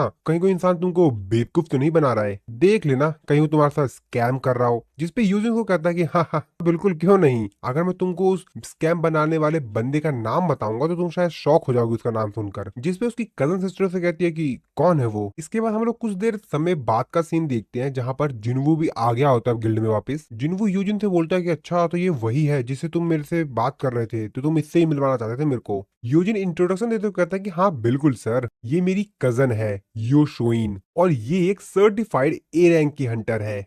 उसकी जो कजन सिस्टर होती है वो भी काफी ज्यादा हैरान होती है, कहती है ओ, मैं तो अपनी आंखों पे विश्वास ही नहीं कर पा रही हूँ कि मैं इस समय अपने सामने मिस्टर सांगजिन वू को देख रही हूँ। जिसकी बात सुनकर जुन कहता है क्या तुम किसके बारे में बात कर रही हो शुइन, तुम यहाँ पर सेलिब्रिटी हो एक। जिनवू भी उसको देखते हुए अपने मन में सोच रहा होता तो ये एक ए रैंक की हंटर है। जिसपे की कजन सिस्टर हैरान होते हुए कहते कि हाँ पता है मेरे को, लेकिन फिर भी मैं इनसे मिलकर काफी ज्यादा शौक में हूँ, आखिरकार ये एक ऐसे हंटर है जिनका कारनामा हर कोई जानता है। जिसकी बात सुनकर जुन कहता अच्छा तो तभी तुम इतनी ज्यादा एक्साइटेड थी। जिनवू जो कि उन दोनों को देखते हुए अपने मन में सोच रहा होता है कि यूजिन एक डी रैंक का और उसकी कजन एक ए रैंक की, तो क्या अवेकिंग के प्रोसेस में जेनेटिक का कोई रोल होता है। वैसे कुछ केसेस में ऐसा होता है कि जो दोनों सिबलिंग्स होते हैं वो अवेक्ड हो जाते हैं। मेरे फादर एक हंटर थे और मैं भी एक हंटर हूँ। जिसके बाद जिनवू कि मेरे हिसाब से योजिन ने तुमको सब कुछ पहले से ही एक्सप्लेन कर दिया होगा। जिसपे वो कहते हैं कि हाँ इसने बताया मेरे को कि तुमको एक फाउंडिंग मेंबर की जरूरत है। जिनवू उससे बोलता है कि हमारे गिल्ड को ज्वाइन करना थोड़ा सा अजीब है, लेकिन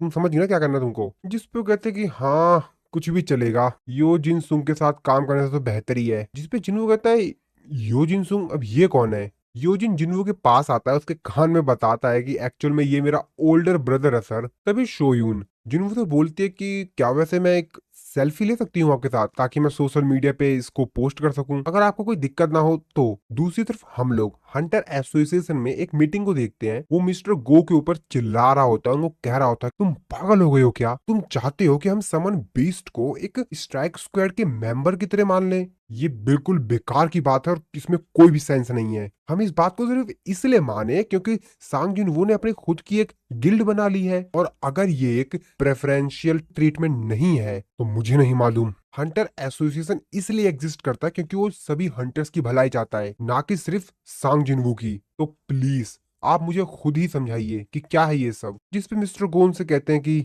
यस आप सही कह रहे हैं, ये एक प्रेफरेंशियल ट्रीटमेंट है। यहाँ पर उपस्थित यहाँ पर आए सभी लोगों से मैं एक क्वेश्चन पूछना चाहूंगा, सभी लोगों से, आप एक ऐसे ऑप्शन के साथ जाना चाहेंगे जहां पर एक पूरे स्ट्राइक स्क्वाड में 20 ए रैंक के हंटर्स हों, या एक ऐसा स्ट्राइक स्क्वाड सिर्फ जिसमें जिन्वू हो। अगर आप इन दोनों टीम में से किसी एक को जहां पे डंजन ब्रेक हुआ है, जो डंजन ब्रेक जोन है वहां पर भेजोगे, तो आप किस टीम को भेजना चाहोगे। आप ही चॉइस कीजिए, आप किसको भेजना चाहेंगे। एक ऐसी टीम जिसमें 20 ए रैंक के हंटर हैं, और एक ऐसी टीम जिसमें सिर्फ एक हंटर है। सेनेटर, मैंने सुना है कि तुम रिसेंटली एक नए अपार्टमेंट में गए हो जो कि हंटर गिल्ड के पास है। वैसे हंटर गिल्ड के पास जाने का, वहां पे अपार्टमेंट लेने का कोई तुम्हारा रीजन है क्या, मतलब कोई वजह तो रही होगी ना। वैसे देखा जाए तो उस जगह के जो प्राइस है हाउस के वो भी काफी ज्यादा हाई है। इस पे सेनेटर कहता है कि ये टॉपिक कहाँ से आ गया, ये टॉपिक इस टॉपिक से कोई भी रिलेट नहीं करता है। जिसपे मिस्टर वो कहते हैं कि कहीं ये कोई सेफ्टी रीजन की वजह से नहीं है ना, ऐसा कुछ नहीं, मैं तो बस पूछ रहा हूँ। जिसपे मिस्टर को कहते हैं कि यही सेम चीज इस कंट्री के जितने भी लोग हैं उन सब पे भी लागू होता है सेनेटर। हर कोई जिसके पास पैसे हैं वो किसी ऐसी जगह पे जाना चाहता है जहां पर वो सेफ रहे। इस दुनिया में जितने भी गिल्ड हैं वो सभी के सभी मिस्टर सांग जिनवू को चाहते हैं। वो चाहते हैं कि मिस्टर जिनवू उनका गिल्ड ज्वाइन कर ले। तो क्या तुमको सही में लगता है कि जिनवू यहाँ पर कोरिया में रुकेगा? अगर हम उसके साथ कॉम्प्रोमाइज नहीं करते हैं तो हमको ये करना पड़ेगा ताकि वो हमारे पास ही रहे। मैं तुमसे पूछता हूँ कि क्या तुम एक ही मिस्टेक को 2 बार करना चाहोगे सेनेटर? क्या तुमको याद है वांग डोंग सू जो कि अमेरिका चला गया। और अगर इस टाइप का प्रेफरेंशियल ट्रीटमेंट तुमको अनरीजनेबल लग रहा है, बेमतलब का लग रहा है, तो मैं तुमसे पूछना चाहूंगा कि तुम्हें क्या सोच रहे हो, तुम्हारी जिंदगी कौन बचाएगा अगर फिर से एक एस रैंक का गेट कोरिया में अपेयर हुआ तो। दूसरी तरफ हम लोग मिस चाइन को देखते हैं, जो कि उसी पोस्ट को देख रही होती हैं जो कि शियोन ने अपलोड की थी। और जब वो यहाँ पर उसका टाइटल पढ़ती हैं कि मेरा पहला दिन एजिन गिल्ड में, और ये चीज देखकर मिस चाइन की तो होश ही उड़ जाते हैं। और इस सीन के साथ हमारा ये वाला जो एपिसोड यहाँ पर खत्म होता है। इस एपिसोड की शुरुआत में हम लोग जिन्वो को देखते हैं, जो कि अपनी सिटी में ओपन एक और नए गेट के सामने खड़ा होता है, जो कि एक हायर लेवल का गेट होता है। तो असल में जिन्वो आज अपने गिल्ड के पहले रेड पे आया हुआ था। तो जैसा कि आप लोगों को मालूम है कि जिन्वो के जो गिल्ड का नाम है वो एजिन गिल्ड, तो उसी एजिन गिल्ड के जो पहली रेड है उस पर जिन्वो आज आया हुआ था। और जिन्वो अपने साथ यूजिन को भी लाया था। तो जैसा कि हमने लास्ट वाले एपिसोड में देखा था कि मिस्टर गो जो होते हैं वो हंटर एसोसिएशन के बाकी सभी मेंबर को बताते हैं और उनसे रिक्वेस्ट करते हैं कि जिन्वो को एक एक्सेप्शन छूट दी जाए, उसको अकेले ही किसी भी गेट के अंदर जाने की परमिशन दे दी जाए। तो हम लोग यूजिन को देखते हैं, जो कि काफी ज्यादा हैरान होता है क्योंकि इनके सामने जो गेट होता है वो बहुत ही ज्यादा बड़ा होता है। यूजिन उसको देखते हुए कहता है कि ये तो बहुत बड़ा है, मैंने इससे पहले ऐसी चीज कभी नहीं देखी है सर, ये गेट तो बहुत बड़ा है। जिन्वो भी उस गेट की तरफ देखते हुए सोच रहा होता है, जिसके बाद वो यूजिन से बोलता है कि चलो चलते हैं। लेकिन जिन्वो गेट के अंदर जा पाता उससे पहले ही आसपास जो रिपोर्टर्स खड़े होते हैं, मीडिया वाले खड़े होते हैं, वो जिन्वो से काफी सारे सवाल पूछते हैं। जिन्वो से कहते हैं कि मिस्टर जिन्वो इधर देखिए, तो आप अपने एजिन गिल्ड के पहले रेड पे जा रहे हैं, तो आज आपको कैसा लग रहा है? वैसे आपने अपने गिल्ड का नाम एजिन क्यों रखा? और आपके गिल्ड में जो फाउंडिंग मेंबर्स हैं उनके साथ आपका क्या रिलेशनशिप है? जैसे कि शोयुन, तो शोयुन आप लोगों को मालूम होगा कि वो यूजिन की कजन सिस्टर है, जो कि जिन्वो की गिल्ड में एक फाउंडिंग मेंबर के तौर पर ज्वाइन हुई है। और भी मीडिया वाले जो होते हैं वो काफी सारे जिन्वो से सवाल पूछते हैं, लेकिन जिन्वो उनका कोई जवाब नहीं देता है। तभी मिस्टर वू जो होते हैं वो जिन्वो से कहते हैं कि मिस्टर जिन्वो, लेकिन उसको आगे कुछ कह पाते हैं। तभी जिन्वो उनसे कहता है कि मिस्टर वू, मैंने सोचा था कि हंटर एसोसिएशन मेरी जो पर्सनल इंफॉर्मेशन है उसको प्राइवेट रखेगा, ये सब क्या है फिर? मिस्टर वो उससे कहते हैं कि पर्सनल इंफॉर्मेशन प्रोटेक्ट करने का मतलब ये था कि हम आपकी पर्सनल इंफॉर्मेशन को प्रोटेक्ट करेंगे। और वैसे भी पब्लिकली लोगों को ये पता चल जाता है कि किस जगह पे गेट ओपन हुआ है, तो वो लोग वैसे भी वहां पहुंच जाते हैं। और दूसरी बात, आज से आप इस बात का ध्यान रखिएगा कि सोशल मीडिया पे जब आप कोई भी पोस्ट करें तो थोड़ा सा सोच समझ के कीजिएगा। जिन्हों भी थोड़ा सा मुस्कुराता है तो जिन्हों को भी पता चल गया, तो जिन्हों कहता है ओह तो आप उस इंस्टाग्राम की पिक्चर की बात कर रहे हैं, हाँ ठीक है, अगली बार से मैं इस बात का ध्यान रखूंगा। तभी यूजिन जिन्हों से कहता है, सर क्या आपको नहीं लगता कि हम लोग को हॉलिंग टीम और माइन टीम को भी बुला लेना चाहिए, क्योंकि मुझे तो नहीं लगता कि मैं अपने दम पर ही सब कुछ हैंडल कर पाऊंगा। यो जिनवू से कहता है कि चिंता मत करो, मेरे जो शैडो सोल्जर्स हैं वो सारे काम कर लेंगे जो भी वहां पर करना होगा अंदर, तुम उसकी चिंता बिल्कुल भी मत करो। मिस्टर वू जिनवू जो बाकी सभी शैडो सोल्जर्स होते हैं उनको देखते हुए कहते हैं कि वाओ, यहाँ पे जितने भी समन बीस्ट्स हैं ये बी रैंक या उससे ज्यादा हायर लेवल के हैं। और जिन्हू का जो ये स्क्वाड है ये ए रैंक के गेट की जो एंट्री परमिट है उसकी जो क्वालिफिकेशन है उससे ज्यादा क्वालिफाइड है। ये सबको बेवकूफ बना रहा है। जो लोग भी इस चीज पे बहस कर रहे हैं कि ये एक प्रेफरेंशियल ट्रीटमेंट है या नहीं, जिसके बाद मिस्टर को जिन्हू से कहते हैं कि ठीक है, मैंने सब कुछ चेक कर लिया है, सब कुछ सही है, आप अंदर जा सकते हैं। लेकिन और मिस्टर वू भी यहाँ पर अपनी ड्रेस को उतार के दूसरी ड्रेस पहन रहे होते हैं, जिसको देखकर जिन्वू और योजिन काफी ज्यादा हैरान होते हैं। वो लोग भी उसको बड़ी हैरानी से देख रहे होते हैं कि अब उनको भी नहीं मालूम कि अब ये क्या हो रहा है। तभी मिस्टर वू जो होते हैं वो रेड पे जाने की जो ड्रेस होती है उसको पहन लेते हैं, जिसके बाद वो जिन्वू को बताते हैं कि चेयरमैन ने मेरे को ऑर्डर दिया था कि मैं तुम्हारी रेड को ऑब्जर्व करूं। वो भी जानना चाहते थे कि ये जो तुम्हारा आइडिया है, ये जो आइडिया है वो क्या सही में सही भी है या नहीं, ये सेफ आइडिया है कि नहीं। वैसे तुम्हें कोई परेशानी तो नहीं है ना कि अगर मैं सर्विलेंस टीम के एक रिप्रेजेंटेटिव के तौर पर आज तुम्हारे साथ चलूं, सिर्फ आज के लिए? जिन्वू उसकी तरफ देखते हुए कहता है कि मुझे कोई दिक्कत नहीं है, आप तो ठीक है ना मिस्टर वू। तो एक्चुअल में भाई यहाँ पर जो जिन्वू था उसे तो हम लोग को मालूम है भाई उसे क्या ही प्रॉब्लम होगी, क्योंकि इससे पहले ही वो काफी सारे हाई लेवल के मॉन्स्टर से तो पहले ही लड़ चुका है, कहीं मिस्टर वू को कोई दिक्कत ना हो, इसलिए जिन्वू उनसे पूछा था। मिस्टर वू अब वो भी थोड़ा सा कंफ्यूज होते हैं कि जिन्वू ने उनको ऐसा क्यों कहा। इसके बाद हम लोग कुछ मिनट बाद का सीन देखते हैं, तो एक्चुअल में ये लोग उस गेट के अंदर आ चुके थे। मिस्टर वू सामने का नजारा देखकर काफी ज्यादा हैरान होते हैं, उनका तो पूरा शरीर कांप रहा होता है, साथ ही उनके पूरे शरीर से भाई पसीने निकल रहे होते हैं। इसके बाद हम लोग सामने का सीन देखते हैं, तो असल में यहाँ पर जो कि ए रैंक के मैजिक बीस्ट थे नागा, उनको जिन्हों के जो शैडो सोल्जर्स थे वो उनकी पिटाई कर रहे थे। वो भी ऐसे नहीं कि बस मार रहे हो भाई, गंदी वाली पिटाई कर रहे थे उन बेचारों की। अब ये सीन देखकर मिस्टर वू तो काफी ज्यादा हैरान होते हैं, क्योंकि उनके अकॉर्डिंग जो ए रैंक के मैजिक बीस्ट नागा है वो बहुत ही ज्यादा ताकतवर है, लेकिन जिस तरीके से जिन्हों के शेडो सोल्जर्स उन बीस्ट की पिटाई कर रहे थे भाई, वो बहुत ही ज्यादा हैरान करने वाली बात थी। जिन्हों के सभी शेडो सोल्जर्स लगे हुए होते हैं, उनके हाथ जो भी मैजिक बीस्ट आ रहा होता है, उनकी भाई गंदी वाली पिटाई हो रही होती है। उन बेचारों की तो हालत खराब कर दी होती है जिन्हों के शेडो सोल्जर से मार मार के उन लोगों को। जिनको शेडो सोल्जर, टस्क, आयरन सभी लोग लगे होते हैं, जिनको जो सा बीस्ट मिल रहा होता है वो उनकी भाई गंदी वाली पिटाई कर रहे होते हैं। मिस्टर वू अपने मन में सोचते हो कहते हैं कि यहाँ तक कि जो सबसे बेहतरीन हंटर्स होते हैं, जिनके पास exceptional combat and magical skill होती है, वो भी इन मॉन्स्टर से लड़ने के लिए बहुत ही ज्यादा प्रॉब्लम का सामना करते हैं। उन्हें भी काफी ज्यादा कठिनाइयां होती हैं इन मॉन्स्टर से लड़ने के लिए, लेकिन ये जो बीस्ट्स हैं, इनका जिन्हों के शेडो सोल्जर आर्मी से तो कोई मुकाबला ही नहीं है, कोई बराबरी ही नहीं है। क्योंकि जिन्हों के जो शेडो सोल्जर्स हैं वो लगातार अपने आप को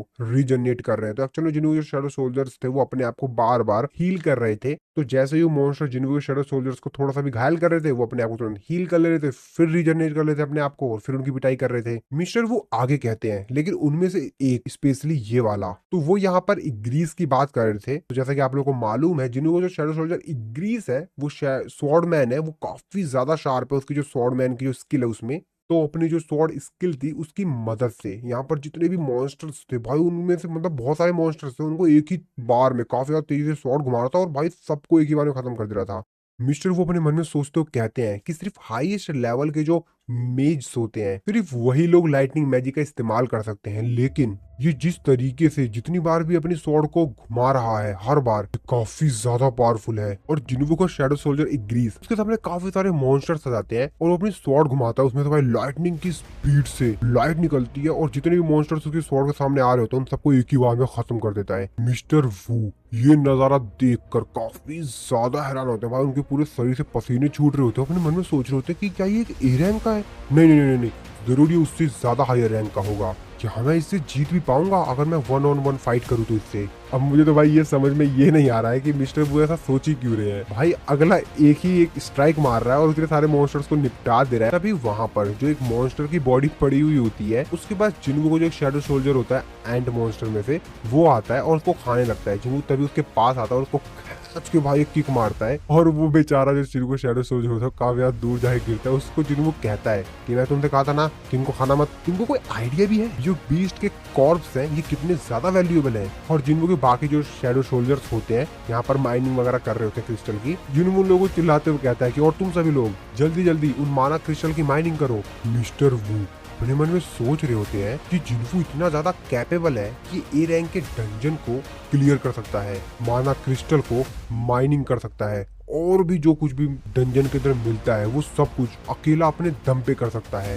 ये कोई वन मैन स्ट्राइक स्क्वाड नहीं है, ये तो उससे भी ज्यादा बढ़कर है। मिस्टर वो कहते हैं कि अब मैं समझा मेरे से इसको आज ऑब्जर्व करने के लिए क्यों कह रहे थे। और तभी उन लोगों के सामने एक बहुत बड़ा मॉन्स्टर आ जाता है। तो एक्चुअली वो इस डंजन का बॉस था जो कि काफी ज्यादा बड़ा था। तभी जिन्वू अपने बाकी सभी शैडो सोल्जर्स से कहता है कि जो काम कर रहे हैं वो काम में ध्यान दो, वो काम करते रहो, और जो लोग नहीं कर रहे हैं वो वापस आ जाओ फटाफट। और ऐसा ही होता है, जो उसके शैडो सोल्जर्स काम कर रहे होते हैं वो अपना काम कर रहे होते हैं, क्रिस्टल की माइनिंग कर रहे होते हैं और भी जो भी काम कर रहे होते हैं, और जो बाकी शैडो सोल्जर उसके फ्री होते हैं उन लोगों को वापस बुला लेता है। जिसको देखकर मिस्टर को तो और भी ज्यादा हैरान हो जाते हैं। वो जिन्वू से कहते हैं कि आखिरकार तुम सभी को वापस क्यों बुला रहे हो? तुम्हारे जो समन बीस्ट्स हैं वो इतने ज्यादा ताकतवर हैं कि वो बॉस को अपने दम पर खत्म कर सकें। जिसपे जिन्वू अपना डैगर निकालते हुए मिस्टर वू से कहता है कि शैडो सोल्जर्स पे ज्यादा रिलाई करना, ज्यादा डिपेंडेंट होना मुझे आलसी बना देगा। और अपना डैगर लेकर काफी ज्यादा तेजी से वो जो इस डंजन का बॉस होता है उसके ऊपर अटैक कर देता है। जिन्वू काफी ज्यादा तेजी से उसके ऊपर चढ़ता है और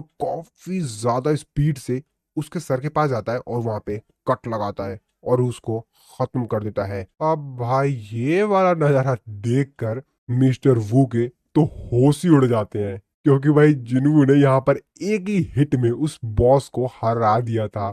जिनवू को सिस्टम भी जिनवू को बताता है कि तुमने इस डंजन के बॉस को हरा दिया है, तुम्हारा लेवल अप हुआ है। तो जिनवू एक्चुअल में अभी यहाँ पर 101 लेवल पे पहुंच गया था। साथ ही में जिनवू की जो जॉब स्पेसिफिक स्किल्स थी वो भी लेवल अप हो गई थी, जिसको सुनकर जिनवू कहता है वाओ ये तो बढ़िया है। तो एक्चुअल में जिनवू की जितनी भी यहाँ पर जॉब स्पेसिफिक स्किल्स थी, जैसे कि shadow extraction, shadow preservation, monarchs domain, shadow exchange, ये सभी लेवल अप हो गई थी। जिनवू अपने मन में सोचते हो कहता है कि मेरे को तो विश्वास ही नहीं हो रहा है, मेरी जो जॉब स्पेसिफिक स्किल्स है वो भी लेवल अप हो गई हैं। साथ ही में मेरी जो शैडो एक्सचेंज स्किल का जो कूल डाउन टाइम है वो भी 1 घंटे से कम हो गया है। तो जैसा कि आप लोग को मालूम है कि जिन्हों की जो शैडो एक्सचेंज स्किल थी उसका एक बार इस्तेमाल करने के बाद जिन्हों 3 घंटे बाद दोबारा उसका इस्तेमाल कर सकता है, लेकिन अब जिन्हों 2 घंटे बाद ही इस्तेमाल कर सकता है। तो 1 घंटा उसमें कम हो गया है। और जैसे जैसे जिन्वू लेवल अप करता जाएगा वो घंटे भी कम होते जाएंगे, यानी कि जिन्वू और भी जल्दी अपने शैडो स्किल का दोबारा से इस्तेमाल कर पाएगा। और जिन्वू की जितनी भी यहाँ पर जॉब स्पेसिफिक स्किल्स थी वो सभी की सभी लेवल 2 पे चली गई थी। अब जिन्वू भी अपने मन में सोच रहा होता है कि भाई ये तो मजा आ गया मेरे को। मिस्टर वू बेचारे जो डंजन का बॉस होता है उसके पास जाते हैं, उसकी बॉडी के पास, और उसकी बॉडी को देखते हुए कहते हैं नागाज की जो खाल होती है वो बहुत ही ज्यादा टफ होती है और उनको शील्ड्स और आर्मर से भी जल्दी उनको डिस्ट्रॉय नहीं किया सकता है। लेकिन भाई इसने तो सिर्फ 2 टैगर का अटैक किया उसके ऊपर और उसको चीर दिया। तभी उस साइड में देखता है तो उसकी आंखें और भी ज्यादा खुल जाती हैं, क्योंकि एक्चुअल में भाई जिन्वू ने यहाँ पर जो डंजन के बॉस को भी हराया था उसके पास जाता है और उसको हराइस बोलता है, जिसकी वजह से उसके अंदर मूवमेंट होने लग जाती है। तो हम लोगों को तो मालूम ही है कि अब जिन्वू इसकी जो शेडोज है उसको अपनी शैडो आर्मी में ऐड करना चाहेगा और फिर ऐसा ही होता है। तो जो इस डंजन का बॉस होता है वो जिन्वू के शैडो सोल्जर में कन्वर्ट हो जाता है। जिन्वू उसको देखते हुए कहता है कि इसकी जो रैंक है वो टस्क जितनी ही है, लेकिन जो इसका लेवल है वो 13 है। मेरे हिसाब से वैसे ये ज्यादा ताकतवर था जब ये जिंदा था, अब उतना ज्यादा ताकतवर नहीं होगा, लेकिन ये थोड़ा सा छोटा नहीं है, क्योंकि आमतौर पर जब मैं किसी भी चीज की शेडो एक्सट्रैक्ट करता हूँ तो वो उसी साइज में होता है जिसमें वो मरा होता है। शायद ये मैजिक का इस्तेमाल करके बड़ा हुआ हो और ये इसकी नॉर्मल फॉर्म हो। मेरे को लगता है कि वैसे इसमें से काफी अच्छी अमाउंट ऑफ माना निकल रही है। मेरे हिसाब से ये टस्क जितना ही स्ट्रांग होना चाहिए। चलो ठीक है, वैसे भी मेरी शैडो आर्मी में काफी अच्छा योगदान देगा, ये तो मेरे लिए ही बढ़िया है ना। जिसके बाद जिन्वू को जो सिस्टम होता है उसको उसका नाम चुनने के लिए कहता है अपने नए शैडो सोल्जर का। जिन्वू कहता है इसका नाम ठीक है, मैं इसका नाम जिमा रखूंगा। तो जिन्वू ने अपने इस शैडो सोल्जर का नाम जिमा रख दिया होता है। यूजिन भी ये नजारा देखकर काफी ज्यादा हैरान होता है और खुश भी होता है। वो अपने मन में सोचते हुए कहता है कि वाओ, इन्होंने इतने ज्यादा पावरफुल मॉन्स्टर को अपने समन बीस्ट में कन्वर्ट कर लिया, ये तो काफी ज्यादा बढ़िया है। जिसके बाद योजिन डंजन के ऊपर देखता है छत की तरफ, तो वो अभी यहाँ पर ब्रेक हो रही होती है, क्योंकि जैसे कि आप लोगों को मालूम है कि डंजन का जो बॉस है वो खत्म हो चुका है, तो अभी डंजन ब्रेक होगी। जिसके बाद योजिन जिन्वू से कहता है कि सर लगता है डंजन ब्रेक होना स्टार्ट हो गई है, हमको यहाँ से बाहर चलना चाहिए। जिन्वू कहता है हाँ ठीक है चलो। वैसे मैं इस कॉर्प्स का क्या करूं। इसके बाद हम लोग डंजन के बाहर का सीन देखते हैं, जहां पर जो न्यूज रिपोर्टर्स होते हैं वो जिन्वू के शैडो सोल्जर को देखकर काफी ज्यादा हैरान होते हैं। टस्क को वो लोग कहते हैं कि भागो भागो भागो, अरे नहीं नहीं नहीं रुको रुको, ये तो जिन्वू का समन बीस्ट है। और फिर वो लोग फटाफट उसकी फोटो खींचने लग जाते हैं और कहते हैं कि इसका मतलब ये है कि इसने ए रैंक के गेट को क्लियर कर दिया है। और फिर फटाफट सभी लोग उसकी फोटो खींचने लग जाते हैं। जिन्वू को जो शैडो टस्क होता है वो भी भाई काफी ज्यादा खुश होता है। योजिन जिन्वू से कहता है कि सर मुझे लगता है कि उस तरफ और भी रिपोर्टर्स हैं। जिन्वू कहता है हाँ सही कहा, ऐसा लगता है कि सभी लोग तुम्हारी जो पहली रेड है उसमें काफी ज्यादा इंटरेस्टेड है, ये तो थोड़ा सा ज्यादा हो गया। इसके बाद हम लोग मिस्टर वू को देखते हैं जो कि ये सारी कहानी यहाँ पर मिस्टर गो को बता रहे होते हैं और वो कह रहे होते हैं कि सर हाँ ये सब हुआ। मिस्टर गो भी कहते हैं हो अच्छा ये सब हुआ है। मिस्टर गो कहते हैं कि वैसे तुमने काफी सारी अलग अलग रेट्स को देखा होगा इन काफी सालों में मिस्टर वू, तो मैं समझ गया हूँ तुम्हारी रिपोर्ट सुनने के बाद कि आखिरकार तुम इतने ज्यादा आश्चर्य में क्यों हो। चलो कोई नहीं, तुम अब आराम करो। मिस्टर वू कहते हैं कि सर मैं गवाह हूँ, ये कोई रेड नहीं थी, ये कत्लेआम था। ये बात सुनने के बाद मिस्टर गो भी यहाँ पर थोड़ा सा हैरान होते हैं, उनके भी थोड़े से पसीने छूट रहे होते हैं। जिसके बाद मिस्टर गो मिस्टर वो से कहते हैं कि चलो ठीक है, मुझे लगता है कि मिस्टर वो अब आपको थोड़ा सा आराम करना चाहिए। फिर मिस्टर वो भी वहां से चले जाते हैं। मिस्टर गो जो कि अपने मन में सोच रहे होते हैं कि सांगजिन वू जिसने कि अपने दम पर ए रैंक के डंजन को क्लियर कर दिया, सभी मैजिक बीस्ट के वो कॉर्स भी ले आया, उसने माना क्रिस्टल की भी माइनिंग की, तो मुझे लगता है कि उसको वन मैन स्ट्राइक स्क्वाड कहना गलत है। मैंने उसको अंडर एस्टिमेट कर लिया था। वो तो असल में एक वन मैन गिल्ड है, वो खुद में एक गिल्ड है। तो मैं गलत नहीं था। कोरिया का हंटर नहीं नहीं नहीं नहीं, पूरी दुनिया के लोग उसे देखना चाहेंगे। इसके बाद दूसरी तरफ हम लोग जापान शिनजुको टोक्यो में बहुत बड़ा सा एक गेट देखते हैं, जिसको देख के सभी लोग काफी ज्यादा हैरान होते हैं। वो लोग कहते हैं कि ये क्या है अब।